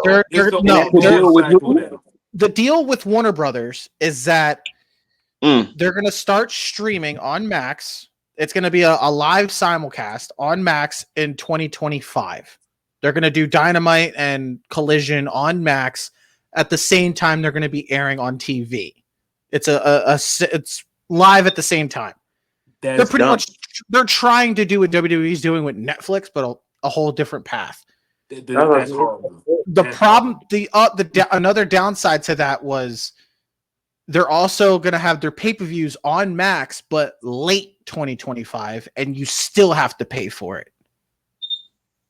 That's stupid. Exactly. How are y'all making us pay for something that's on a free streaming app? So because how it works is that if you have a Max subscription and you want to watch the AEW pay-per-view, it's going to be like an extra $10.99 or something like that. It's like a discounted type thing on top of your description that you're going to have to pay every month. That's shooting yourself in the foot. Because if y'all would have did the smart thing, here's the thing. Like, HBO Max is the least of your worries. What they should have did was, if they would have played it smart, y'all remember Fight TV? Yeah. Do it that way. They did at one point, but I think Fight TV cut them off. Yeah. See, that's the thing. They if they would have capitalized on Fight TV, they probably would have did like 10 times better. But this is the thing. Well, that's another problem with Max, because the whole deal with Warner Brothers is that Warner Brothers is going to be making a profit off this now, because they're so far in debt that they're going to need some sort of money coming in. They did keep Dynamite and Collision, but they cut Rampage. I didn't even know that. Rampage is done. Like it's that was because that used to come on Fridays, right? Yeah, it's axed. It was Collision. Collision was the Punk show. Wow. They kept Collision, which I don't know why, because that's dog shit too. No one watches it on Saturday nights. Nobody. Dynamite and Collision are kept. They are having a new show. I think it's called Shockwave or some shit like that. Oh God. And they're trying to figure out if they want to air it on Tuesdays or Thursdays. Tuesdays it would go head to head. Man, that shit sounds like some WCW Thunder. But from what stay out of my head, thank you. From what I'm reading, or from what I found out, what the fuck? It seems like the deal with Shockwave, I think they're gonna try and make a deal with Fox. Oh, hell no. Fox is getting rid of they just got rid of SmackDown. Because they're thinking that it's cheaper, it's more profitable, knowing that the ratings are gonna suck. Fox not going to be okay with all that putting niggas' heads in the plastic baggy shit. No, but I think not just Fox. I think it's just going to go straight to FS1. They might do a better chance over there. But I think what killed that deal is when Swerve said it in a video that they're working with Fox. And I don't think he was supposed to leak that out. So I don't know what the whole deal is with the Shockwave deal. But I know that's a new show coming in that AEW is trying to do. If Spike TV was still a thing, they probably would have did good over there. Yeah. Because Spike TV with all that bullshit that they doing. Exactly. They could have got away with murder on Spike TV. But that's the thing. At this stage, getting away with murder on CNN, huh? Look, they the shit that they're doing now, though, nobody wants to watch that shit. Exactly. It's played out. We're no longer in the 90s. And then for the superstars to be like, oh, the stuff we're doing over here, we're just trying to be the best that we want to be. First off, you rarely see any other wrestling company use actual fucking cinder blocks to try to kill their fucking competition. I mean, granted, if you're watching a death match. If you go to a local indie company and watch a death match, then that's a different thing. Like you have your deathmatch companies like GCW, H2O, like you have those companies that will do some shit like that. But do you see it on a major networking platform? No. They got away with that one time. You see it on IWTV. You see it through not Fight TV. What's the other one? The Zone or something like that. Not the Zone. Is it Triller? I think Something like that. It's one of those platforms that GCW's on. You see it through there. But is it on a major networking platform? Is it bought through pay-per-view? No. No one's going to sit there. It's literally glorified indie mud show bullshit. That's what it is. Yeah, I was going to say WWE got away with the whole cinder block thing one time. And that was when they did that shit to with Mox. With the curb stomp. The curb that was the only thing they did. But you use movie like cinder block. Well, it's not real cinder block. That's what I'm saying. And it wasn't even, it's not that it wasn't real cinder block. The cinder block was already it was already breaking. It was like one of those things where it was set up for it already to break. It's not where you're going to get fucking power bombed on top of fucking cinder block and like literally bust your lower back. Like, then the whole syringe in the mouth thing. Like, I already see enough of that. Seen with deathmatch wrestlers doing that. The way they were doing the AEW, that was a no-go. Exactly. Like you see what I'm talking about is that like this is some shit you'd see. And then they also got to look at it like this. Y'all got kids in the audience watching this. Y'all got kids at home watching this. You really wouldn't see children for real at like a GCW event like that for real. You'll see teenagers, but you won't see no little kids and shit. And shit like that. I think what really drove them away from doing that though is when they had Nick Gage show up on Dynamite against Chris Jericho that one time, and he did the pizza cutter spot. Like, and then after that, they started doing the Texas death match type shit. Like, first off, what the fuck? Like, stop. Leave that. Like, no one wants to see a death match on live television. No, listen. Like I said, one thing I need them to stop doing: stop giving Tony Khan a fucking mic. Leave that man in the fucking back. I'm tired of seeing him come on that stage with a microphone and he sound like somebody's fucking sick ass 13-year-old child. No, you want to know? Thank you for coming on to AEW. What really did him in aside from Punk leaving was before Punk even got there. That stupid ass barbed wire exploding. Oh yeah. Are you talking about the pandemic where it was just literally sparklers and shit? They didn't even have the exploding death match, bro. Anytime I'll never forget somebody really tried to tell me that was the dopest thing they ever saw. Dude, it was so funny because when they did that with the whole Kingston and Moxley thing, when they did that, fucking months later, Traymon's return match, it was an actual fucking exploding death match and it looked good. Like, that's how you do an exploding death match. But like, I'm sorry, if I want to see sparklers like that, I go to 4th of July festival. Like, you feel me? Like, and that's what made me mad because I actually tuned into the AEW because I'm like, you know what? I like those type matches. I like when I seen Onita and all them in them type matches. Like, I actually do fuck with them jaws. Shit, I used to watch that type shit on Wrestling Society X. So yeah, I fucks with it. And then to see that outcome, bro. When that outcome happened, this was my face. I was like, oh.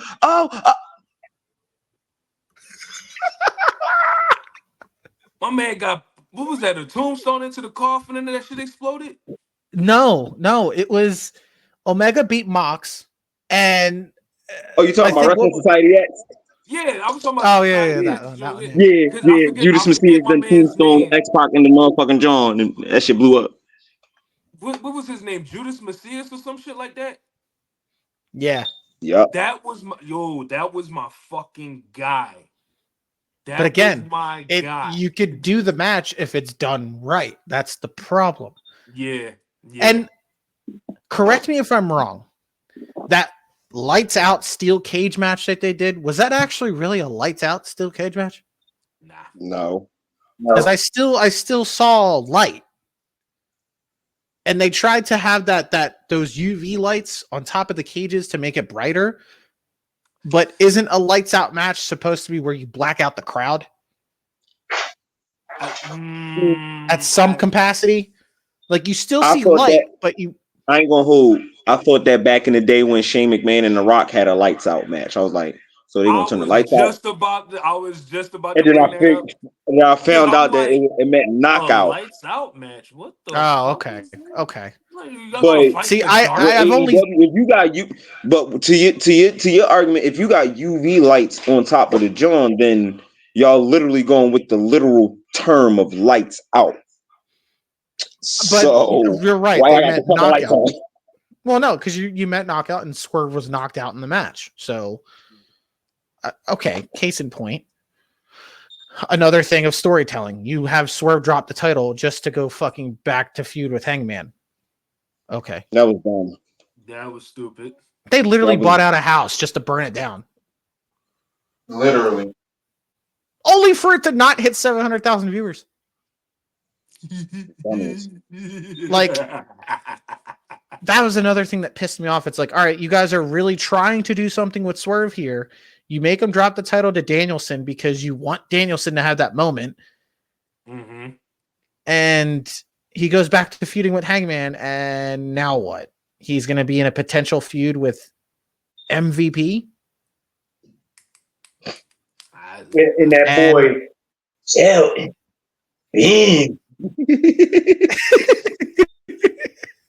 For a potential Bobby Lashley to come in. Only for the Bobby Lashley to come in. Like, that's the argument. That's the argument.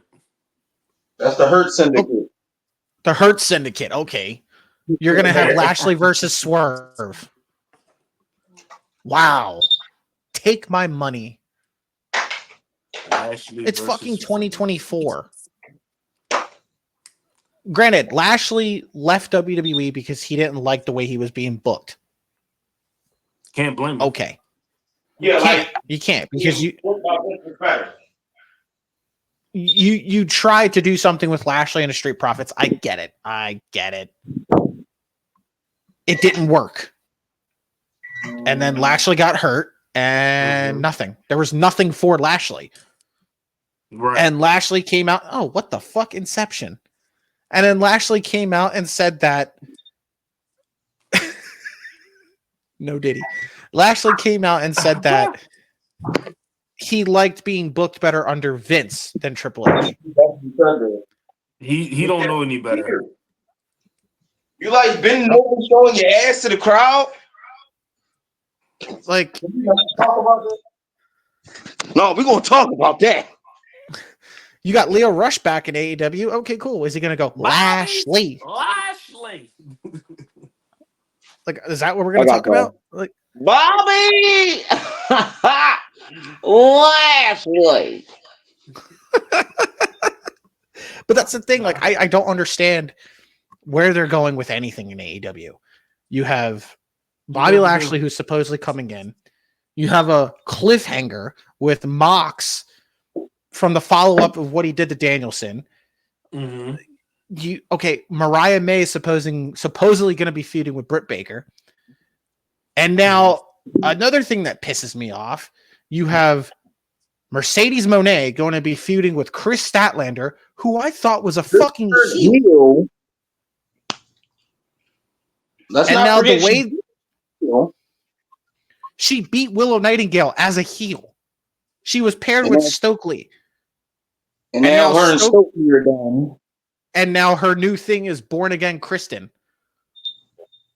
Can someone explain the fuckery that is going on right now? Like, just come out and say you have no one to have the feud with Mercedes. You have no one. Or you choose not to have anyone. This, and hold up. Let me throw this on you, since they care so much about the women and all that. Athena hasn't been on Dynamite since October of 2022. Mm-hmm. And hasn't been on AEW programming since last year on a fucking Rampage. And she's a Ring of Honor Women's Champ, ain't she? She's literally the best women's wrestler on both rosters. And she's being gatekept in ROH. But you'll have every other ROH title on AEW programming. And the New Japan joints too. Please explain the fuckery. You could have Athena come in and feud with Mercedes Moné. Boom. There's your money match right there. Because let's be real, I'll put my bread on Athena. Exactly. You have Athena and Mercedes. That's your money match right there. Where's Nyla Rose? Athena's a way better wrestler than Mercedes. Nyla Rose just lost the 4-way last week. Wow. To Willow Nightingale. Wait, wow. Nyla Rose is still wrestling for AEW? Yeah. Shit. She lost last week to... And that's another thing. AEW. I want to respect the group, but god damn it, why? Why is Nyla Rose a thing? I swear I want to respect the group overall. I listen. Honestly, I'm not trying to be rude either, but I felt like it was just unfair that she was literally 3 times the size of all her fucking competitors. That's probably what it is. The match was Riho. Riho was like a whopping wet 90 fucking pounds. Bro. Y'all put her in the fucking ring with somebody that was like 265 pounds. You mean to tell me, hold on, and I'm not even a fan of this person, but you mean to tell me they booked Sonny Kiss right, but Nyla Rose? They didn't even book Sonny Kiss right. He left. They didn't book her right now. In the beginning. I'm not saying that. Okay. In the beginning, they gave Sonny Kiss the attention. Yeah, in the beginning. But then Sonny Kiss got put on AEW Dark for life and then did nothing. Honestly, and Sonny Kiss literally got booted back to TNA. I didn't even know she was on TNA. Yeah, she left. Nyla Rose, on the other hand, she pops up whenever. Cool person, very cool person. No, with Nyla Rose, she pops up here and there whenever she's needed.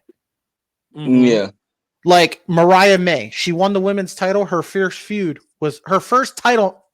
I'm sorry, not title match. What do they call that? The champions. No, champions contender type shit. Oh, the champion eliminator shit. The eliminator match. Thank you. Okay. Okay. Where if you beat the champion, you get a title shot. Motherfucker, it's just a non-title match, and if you beat the champion, you get a fucking title shot. Like, oh my gosh, I hate that shit. Mariah May, she wins the title. Her first match as women's champion was against Nyla Rose. What's the story? I don't know. There is no story. There is no story. But Nyla Rose is just there. Honestly, if you want to talk, look.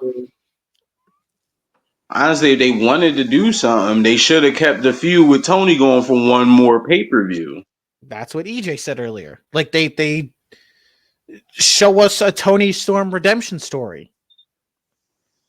Keep filling in with this character that she has and try to have her. She grew on me with the timeless thing because at first that's what I'm saying. I was confused. Like that really became one of the best women's gimmicks out there today. Thank you. That gimmick. Look, I've said this since the beginning of late last year. The two things that have held up AEW are the Tony Storm gimmick, and Christian Cage. Go fuck yourself. You thank Tony Storm for the 3 famous lines that she always uses. Chin up, sit out, and watch for the shoe. Like, but then you have Christian Cage and the dead father gimmick. Perfect. Your father is dead. Perfect. Or go fuck yourself. The patriarch. Perfect. Where the fuck is he? Don't you think got a fucking contract to cash in? He won the fucking all-in battle royal. He won in that battle royal to get a contract for a title shot. I swear he was just in a match against somebody. No, he was literally just about to feud with fucking what was it, Daniel Bryan, right?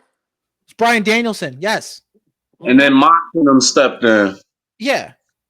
Where the fuck is he? Where the fuck has he been? Well, I honestly, since Luchasaurus got hospitalized because he's like really sick, like he's like, I saw that. He can't even fucking move. Hold up. You want to talk about dead names? Where the fuck is Wardlow? True. That guy is literally AEW's version of Batista. Where the fuck is he? That's true. Where the fuck is Abaddon? They just I just seen her one of her videos. I follow her on social media. She was out on one of Jericho's cruises and shit. Okay, where is she on programming? No, don't know. Nowhere to be found. They did have her feuding with somebody on there. I'm gonna fuck y'all up. Where the fuck is Ricky Starks? In talks with WWE. There's been a lot of controversy around him. He's healthy. He's ready to go. Tony Khan just doesn't want to use him. Why? Oh, because he's friends with Punk and Cody. Mm-hmm. That motherfucker's just and because he be going over there too. Look, that motherfucker's just shacking up in Connecticut, just waiting for the call. Yep. But where the fuck? Like, where's he been? Where's Joe? Like, this is what Samoa Joe's like doing his video game. Yeah, I was about to say he's doing. I think he's doing second season of Twisted Metal. Here's the $1 million question I want y'all fans to answer for us. Where's Keith Lee? He's sick too. He's still sick. Yeah. He still has health problems. But wouldn't you think if you're out for that long? He looks healthy though. He does. But wouldn't you think if you're out for that long, AEW is going to look at you and be like, "We'll let you go. Go get better." Something. That's why WWE did it, because they know once he gets released from that contract, Hunter. Because damn well Triple H is going to want Keith Lee back. He's going to want Adam Cole back. Oh, yeah. He was hot when Vince let Keith. Sure. Yes. And he was fucking pissed when they changed his name to Bearcat Lee. Fucking Bearcat. I could give you. Triple H and Vince had a whole argument about that shit. Hunter would love to have back. Adam Cole, Keith Lee, Cesaro. Yes. Malachi Black's contract's about to be up next year. Oh yeah, he definitely want Malachi. That's a bonus. Another one. This is where it's really controversial. He shall be named Alistair. Yes. Another name that's controversial. Miro. Oh, no. That's 5. When he come back, y'all know what we celebrate. Y'all know what we celebrating when he come back. Day. We celebrating that good old Rusev Day. But the thing is, look, if he doesn't go to WWE, he's going to TNA.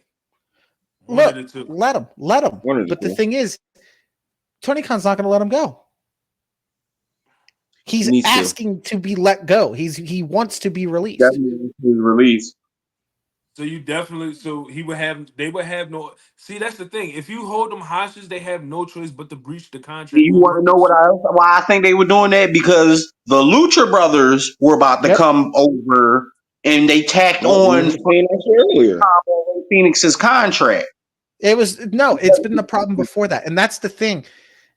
Tony Khan promised that they were going to be the alternative. Tony Khan promised that we're not going to be like Vince in the WWE, and Tony Khan's going to grant you what you want. He's now turning into the WWE. He's turning into what Vince was. All the pot shots, all the fucking mentions and shit like that. Y'all the were time like, added on. Y'all want to be the alternative, but y'all keep sending shot after shot after shot. But as soon as WWE sends just 1 or 2 shots back, everybody jumping in and saying it. It's insane. And this is why I do not think.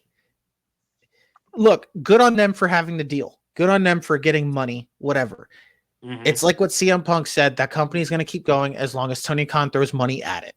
That's it. Pretty much. The only way the company's going to die is if Shad Khan was like, fuck this, son, I'm cutting the company. Whatever. Exactly. That's the only way AEW is going to die. I'm going to say that straightforward. But I'm gonna keep it a buck. It may not happen today, may not happen tomorrow. Shit, may not happen in 5 to 10 years, but somewhere down the line, his daddy's gonna be tired of paying for that shit. it's not even that. I feel like somewhere down the line, it's going to get to a point where TKO is going to look at Shad Khan and be like, look, let me buy that company from you. Mm-hmm. All right. I see your company struggling. I see you're losing money. Let me buy it and just, do what I can with the scraps. And then with Dwayne being on the board, We already know what's gonna happen. Triple H will be like, all right, we get rid of AEW. Triple H is running creative. everybody in AEW roster, and he'll be like, all you sons of bitches, let's go. But that's the thing. Like with The Rock, if y'all remember, The Rock has enough money to buy the WWE itself. He was a part of that bidding war for WWE. Mm-hmm. Him and $7 Productions or whatever the fuck it was. They were a part of that. Mm-hmm. It's just obviously they weren't competition to Disney and Amazon and whatever they were comparing with UFC and whatever. Mm-hmm. I won't be surprised if maybe when AEW's contract TV rights are up again in 5 years. TKO, hey, we see your shows are declining. Let us buy it from you, save you money, cut your losses, and focus on the Jaguars. And focus on your other football team over in the UK, your soccer team. Mm-hmm. Like, this is the problem. And that is why I feel like AEW is going to get to a point where it's going to be TNA, but the TNA that's going to when Dixie Carter, not just Dixie Carter and Hulk Hogan, but I feel like even when they had Billy Corgan after that, like I feel like what they should do is dilute down. What they should dilute down to is smaller venues. Mm-hmm. You could still be on network television. You could still be on cable television. Cool. But go on smaller venues. Stop trying to draw NBA size arenas. Right. Like and what's going to come with that? We already know how they're going to feel. They're going to like, well, damn, we really done been in the shitter now. We can't keep up with the WWE. Stop worrying about keeping up with the WWE. Look at what TNA doing. Got small little arena shows. TNA no pay-per-views. How many pay-per-views be the small intimate settings? You feel me? That small intimate setting would help with a lot. Dude, it would help with a lot. I feel like it would look more pleasing to the public eye. Mm-hmm. At the same time, if you saw TNA Slammiversary or whatever show it was this year, they sold it the fuck out and it was packed to the fucking rafter. Mm-hmm. Like, and that was when they were partnered up with AEW. No. And that's the thing. Now like WWE, they got superstars going back and forth between the shows and shit like that. Now this shit is getting packed the fuck up. And now with the whole CW thing, you're definitely gonna get. I mean, especially with the names that are rumored to be leaving TNA, they're gonna jump ship to WWE easily. And then we already got a few names that are being talked about to be in the Royal Rumble this year. Jordan Grace is going to be there. You're going to get going to be there. Jordan Grace, Joe Hendry, Josh Alexander is a rumored. Moose, like. And Moose definitely was talking about coming over here. Moose come to WWE. Roman Reigns going to be waiting for that ass. Not even Moose that, dude. Moose said he want Oba Femi. Give me Oba and Moose. I'll take it. That for real. But Roman going to be waiting for that ass too. I hate that fucking pose so much. Long over that pose in the camera. I swear I hate when he do that. I feel like he's flashing everybody. Like, bro, I don't want to see that shit, man. Oh man, listen. They make it weird that they fucking cut the lights off. Light on his head. That Tony Khan got to come up with a different game plan because it is now to the point I mean, yeah, y'all getting compared to WCW up the ass. Like Why? it's like, bro. Because my shit froze. That's why I went like that. So I don't know, man. I don't know what to I say to hate. I don't know. it's just I don't know. It'd be the messing up of the production for me. Yes. Like when I guess those were Antonio Inoki's grandsons or nephews that was out there with him. Last And night, then yeah. Bro, I was so heated the way that chant was going on because it was like I was sitting there cringing. I was like, he's really doing this right now, and then the production's not making it no better, being so delayed. And then my thing is, why do you need the words to go back up there if you just did the chant? You just said it. You literally just said it. Why do you need the words to come back up on the screen? First off, I mean, the grandsons probably got a hefty paycheck out of that. They definitely did. That's why they would just they was hitting the penguins of Madagascar, just smile and wave, boy. Second off, boys. Second off, the crowd could not give two shits about that. And I'm sorry, like I that's sad for Antonio Inoki, but they really did not give a fuck about that. They didn't, and this is the second year in a row that Tony Khan tried to do it, and it's like, just give up, bro. Just stop. Focus on your company. Focus on booking better stories, and lead from there. First off, stop trying to do stuff for legends that were already like you might as well say in ties with WWE already. Like, granted, Antonio Inoki's a New Japan legend, but if I'm not mistaken, he was also inducted into their Hall of Fame. Yes, he was. The only thing that really pisses me off that they're trying to profit off of is the Owen Hart thing. I was about to say that's the main thing that pisses me off because they're holding a tournament for a man that was never in this company because Martha Hart wanted it to happen. And the only reason why that's because Martha's being fucking stubborn about going back to fucking talking to Brett and fucking WWE. And granted, I get it because Husband died. They kept going with the show. But at the same time, you got to move on from that. Like, it's tragic. Your husband's boy. I feel for you on that. But at the same time, you're letting a fucking brand new wrestling company that barely knows what the fuck they were doing using your husband's name for profit. And this is the thing. I was fine with it when it was a one-time thing. When you had Adam Cole and Britt Baker won the whole thing.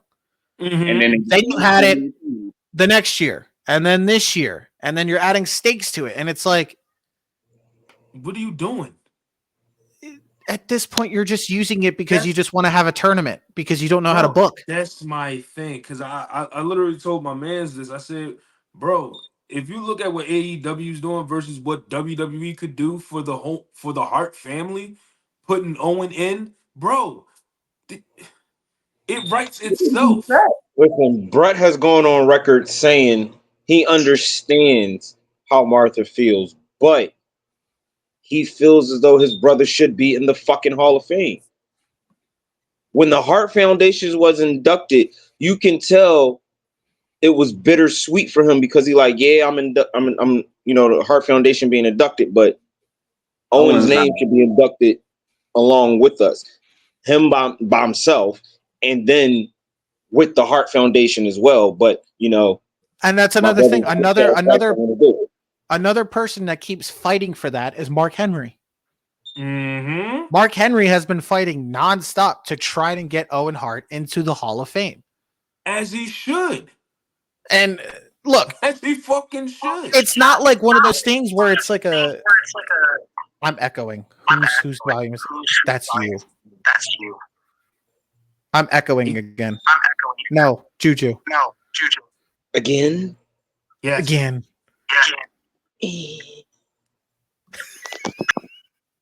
Unless it's Taz. No, you're good. No, that was Juju.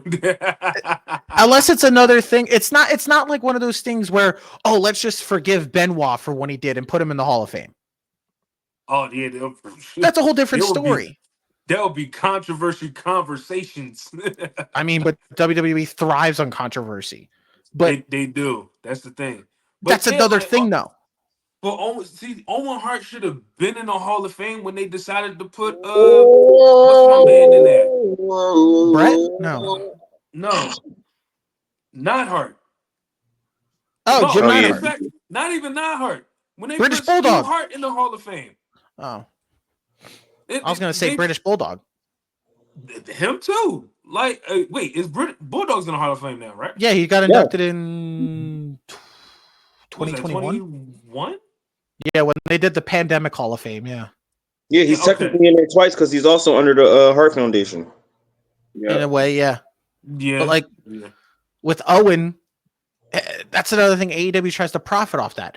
And this is another thing that probably one of the last things we'll touch up on because I know it's getting late. Mm-hmm. Another thing that AEW shits on WWE for is talent poaching and talent, but whatever. Like they're trying to steal like talent. They literally just ripped off all of New Japan's top talent. Mm-hmm. They took Okada. They took Jay White. That most of y'all talent that was signed there went back to where they came from. Yep. Because they see what the environment is like now, and they're like, "Oh my god, we get mental health breaks, we get vacations, we can get time off." As opposed to, like prime example, Sean Spears. Like he started his like professional, not even like indie career, but like TV career in WWE. Y'all barely use the man. He been letting y'all know he got kids on the way. And y'all not paying him enough. Once he got that call, once he got in contact with Hunter, and the Hunter told him how much he was giving him. Oh, that was enough for him to come back and enough for him to take care of his family that he got growing. He went into NXT and he's thriving in NXT with what he can do. Exactly right where he started at. And he went from another example. Another example, Ethan Page. Literally flat out. And he flat out said it was time. He had nothing planned in AEW and he didn't have time. He didn't have time was running out. Like he didn't do anything. Honestly. So he left. Sean gave him a call and look where he's at now. Yep. In the top major. He's literally in the top major storyline in NXT. Yep. Already NXT champ. 6 weeks in. 6 weeks in, he got the 6 weeks. That's 6 weeks in, he got the NXT title. And held it for like 3 or 4 months. That's insane. That's more than what AEW did. That's insane. Oh, hey. No, all they did was, here, we'll throw you on ROH. Who the fuck watches Ring of Honor? I'm sorry. Honestly, they just bought Ring of Honor just to buy it. Where they're usually just doing WWE won't buy it. They're just using Ring of Honor to put the extra bodies that they don't use on fucking Dynamite or Collision. Literally just a bona fide AEW dark. Just not on YouTube. Exactly. You have to have a subscription to Honor Club to watch it, which is another thing why AEW got fucked over in this deal. Why didn't Tony Khan talk about Ring of Honor? Exactly. Like, hey, we have AEW's whole video library going to be on Max. What about Ring of Honor? What about you want to bring in more fans? In fact, not even just Ring of Honor. You're using New Japan's titles and shit. Put them on the fucking thing. Using Mexico's titles and shit too. CMLL, yeah. He's literally just poaching their talent. He took Okada, Jay White. He took fucking Kota Ibushi. He took Takeshita. He's now in CMLL. He took Hologram. He took Beast Mortos. Yeah. He's sooner or later going to take Vikingo. Oh, yeah. But yet he wants to sit here and say WWE is talent poaching. Or they're the ones that's trying to take the talent back from AEW. You know what it is? I'll tell you this. He's trying to be like Eric Bischoff, but lackluster in a lot of areas. And Eric Bischoff said that, and people said Eric Bischoff was crazy. Bischoff may have failed in what he did, but he's telling you from his experience and his mistakes. he's telling you what Tony Khan is doing right in front of you. You guys are just blind to the fact that, oh, well, Tony Khan has the money. He knows what the fuck he's doing. Does he? That shit don't matter. Okay, let's be real. Let's bring up Vince. Vince was a billionaire who became a millionaire because of how bad shit was going. He downgraded. Even Punk called that shit out. He said, "You're a millionaire, you should be a billionaire." Yeah, like he was a cold billionaire from the Attitude Era to Ruthless Aggression. By the time we got to 2010 and all, he was losing money. And here you got Eric Bischoff trying to tell folks like, hey, Tony Khan, if you do it this way, maybe if you do it that way, fans, I'm telling y'all, if he should do it this way, he won't fail like I did. No, but let's just give Eric, you're just all right. No, but let's just give $5 million to fucking Mercedes Moné. And she don't even need the money. I'm sorry. I gotta fucking touch on this because I've been silent on this. I don't care if she come across this and see this. I really don't give two fucks. I don't care. I don't give two shits. Her ego, her fucking ego. She need to dial that shit back, like all the way.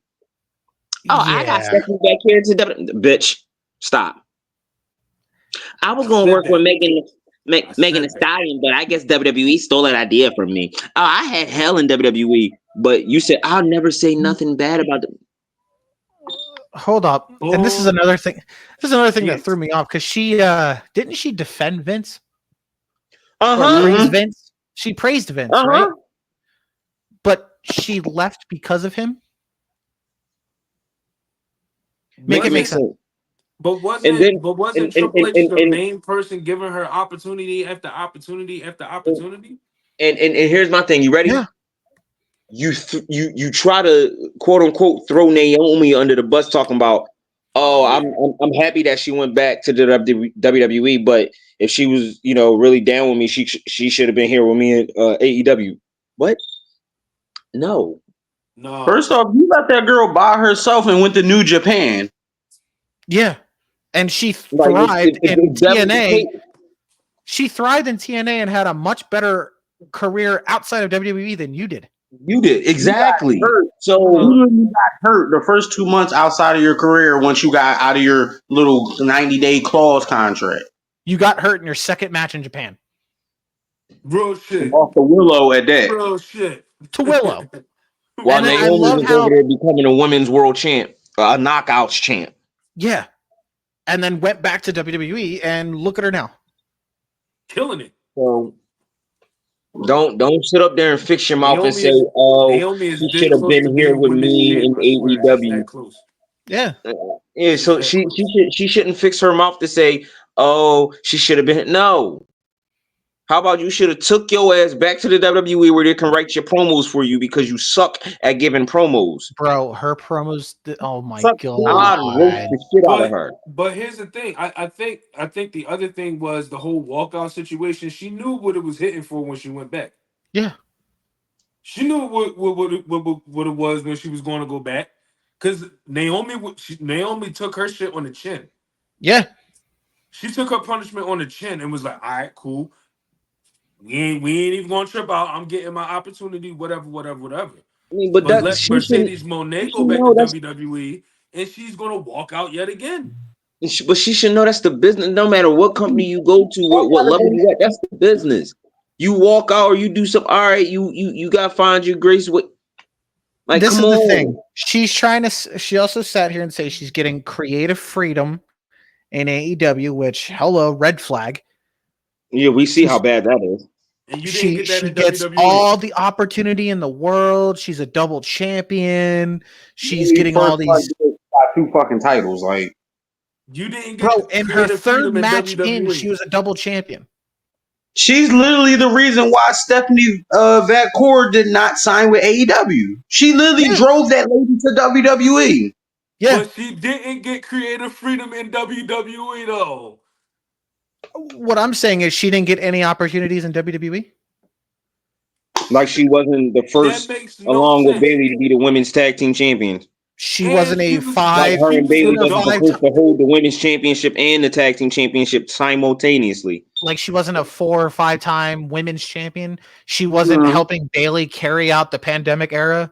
She didn't main event night 1 of the first 2-night WrestleMania with Bianca, and that was historical.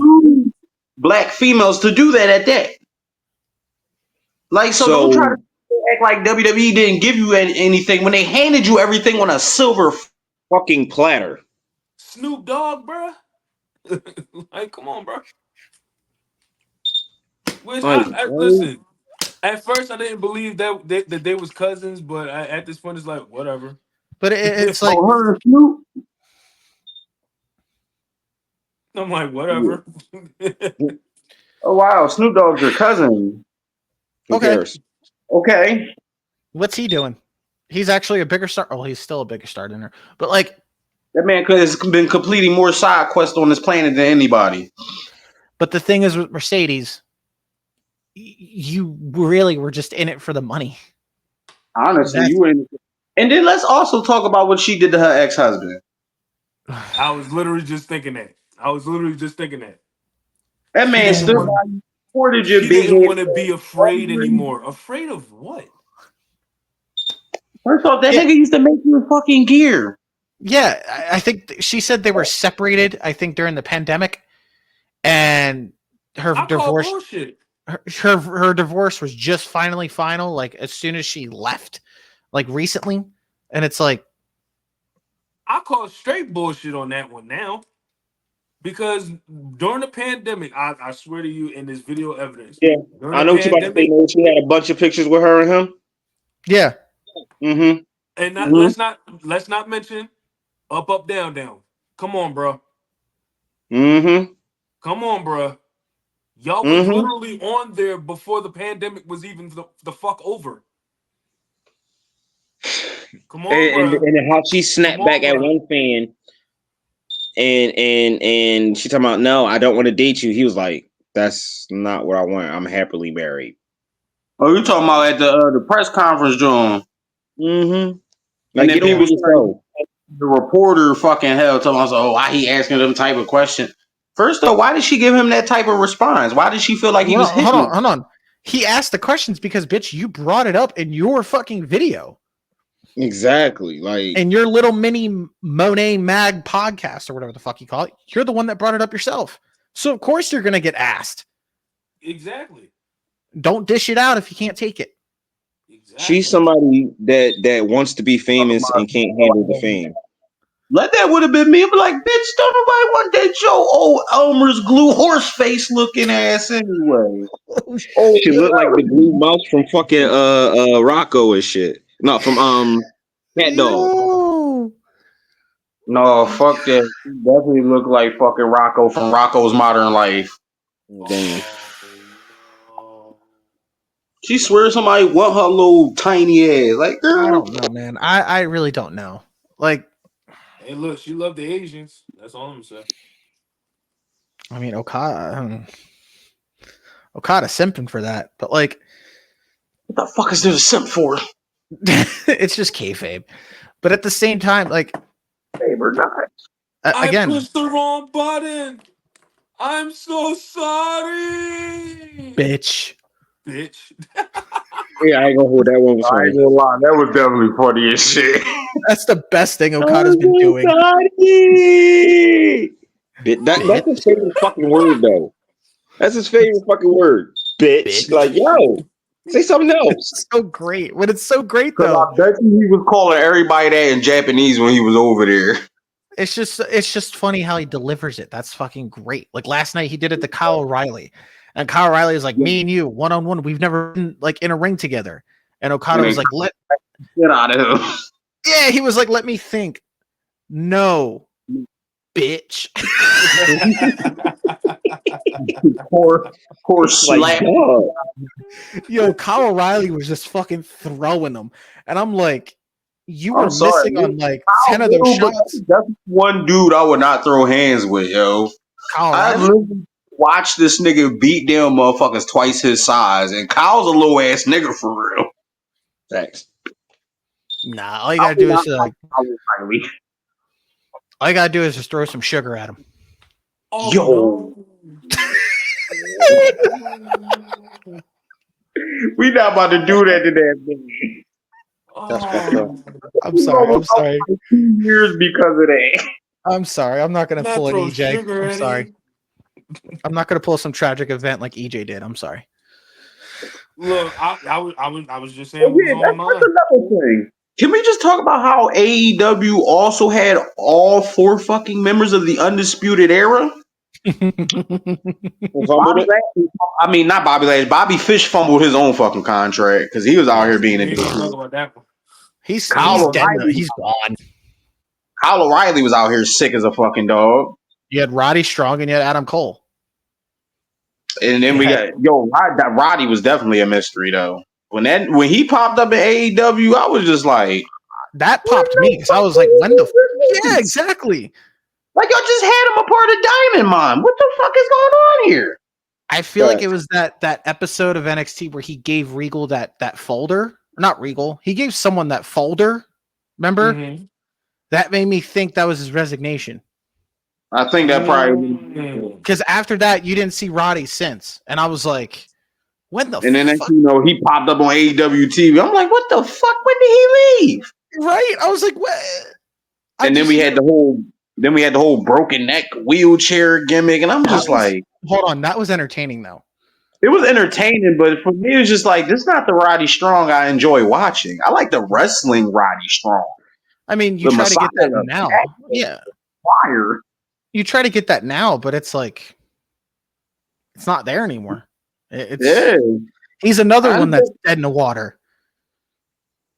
Which is another thing of Tony Khan. He buys these wrestlers coming in, he pays you that money, but he'll throw you in the bucket. Literally get lost in the shuffle. That's why I'm thinking, okay, you're going to bring Bobby Lashley in just to feud with Swerve to do what after? Oh, let's throw in with Jack Perry. Fuck. Like, yeah. That's literally what they're doing with Daniel Garcia. They just re-signed him to have him feud with Jack Perry. So they basically re-signed a motherfucker just for him to throw his hips in a fucking circle again. And to get probably be the guy to take the title off Jack Perry.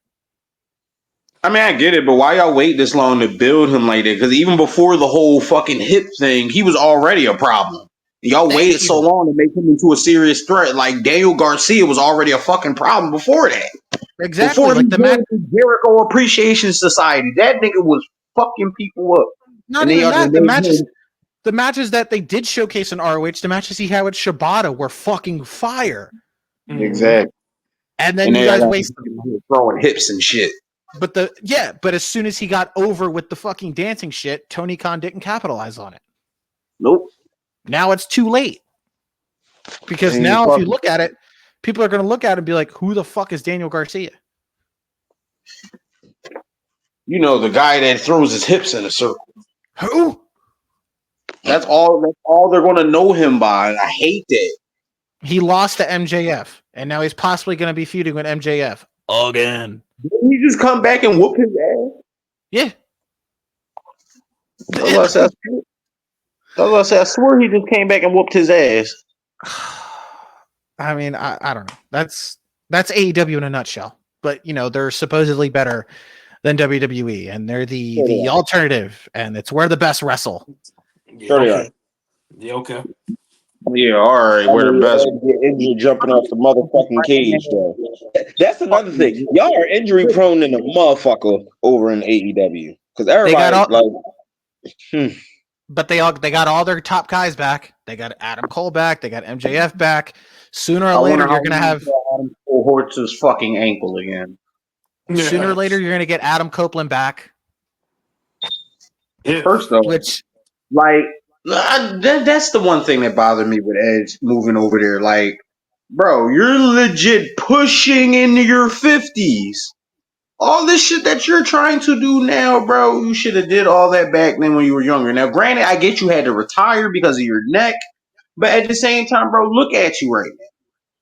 Like, WWE wanted to keep you, but you decided because They wanted to put you didn't want that. He also felt like he wasn't doing what he wanted to do over there. Bro, you're pushing 50 and you legit just came back from a fucking neck career-threatening injury. They're going to try to be as careful with you as possible. And not even that. Look what you just tried to do. You're fucking pushing your 50s and you just broke your ankle on television. Yeah, literally broke your fucking leg. Because you don't know how to properly do a table bump. Right. You properly don't know how to do a splash off the cage.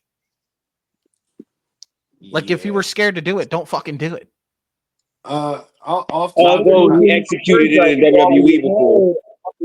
Achilles tendon tear already, and then now you just broke your whole fucking leg. Like, just for the sake of I hate to break up this wonderful discussion of pro wrestling, but I just realized something. Ashley Tisdale was in the Hughleys? You just now realizing that? I never knew that. I can't with you. So, anyway, yes. Yes. She was there. But I just wanted to get that out the way. Go ahead. Yeah. I can't with this man. No, because I'm literally watching this shit and I just see this Snow Bunny's face. And I'm like, Ashley Tisdale, the Hughleys, something is not right here. This man, that's a Snow Bunny pants. I mean, she ain't got shit on Emily Osmond. I'm just saying, but she had frills in her pants, though. Hey, look, that's between her and whoever made that happen, bro. Not having. They ain't got shit. Look, they ain't got shit on Vanessa Hudgens. But anyway. We can get into that debate, my friend. We're not. That's get it. Put the fucking glasses on. If you want to get into some Disney baddies, no, bracket on that. We can save it. Yeah, let me get canceled, asshole. What do you mean you want to get canceled? We had this discussion in the group chat. Let me just get canceled for it. We legit had this discussion already. No, because you know somebody gonna be weird in the comments, come out of nowhere and be like, I think Moana's hot. That's a little ass girl. It's not even that. There's gonna be some weirdo in the comments or some weirdo pointing this out to somebody and be like, you see these 4 grown ass men rating women? That's so fucked up. That's so sexist. That's because they didn't lose their virginity to the girl that they wanted. Dumbass, I'm gonna be like, I can't be sexist. I love pussy. I'm still stuck on it. They didn't lose their virginity to the people that they wanted. Oh. Like, I love how EJ got deep for a second and then Haas was like, I love pussy. Go down. I'm just saying. Look, Emily Osmond could get it. All right. On that note, that's how we end this episode. You know holy fuck. Brenda, listen, I love Macaulay Culkin, but Brenda Song can get it. Oh God. Till you try coming in their crib, you're gonna have all these traps waiting for you. Facts. Gonna get a paint can straight to your dome. I'm not the wet bandits. Like, what are you talking about? Like, yeah, you're gonna get a paint can straight to the forehead. Listen, I'm just saying. Okay, that's how we end this episode because the mom from Sweet Life and Zach and Cody, she could definitely get it. He's still going. We're getting delusional. Saying, everybody delusional. Juju looks like he's ready to pass the fuck out. Like, oh no, I was looking up at the TV. I'm just Sweet Zendaya. Don't get me started. Jesus fuck, man. All right. Everyone, subscribe. Please go like us on Spotify. Let us know. Like us on Spotify. Follow us on Instagram. Subscribe to our YouTube. You'll get to see this whole chaos. If you want us to debate on more stuff, please let us know. Otherwise, we do have another bracket coming up that we will be doing soon. I did send you guys what to study for on that, so I'm not revealing it, but you know what to study for when it comes to that. Oh yeah. So yeah, stay tuned for all the good shit coming out. All right. Time.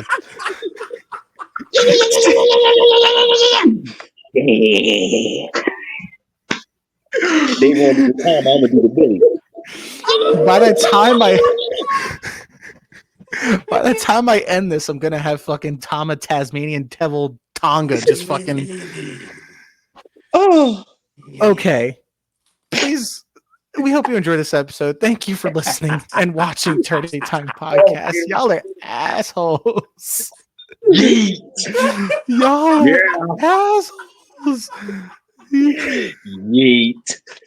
It won't let me end it. It said now. No.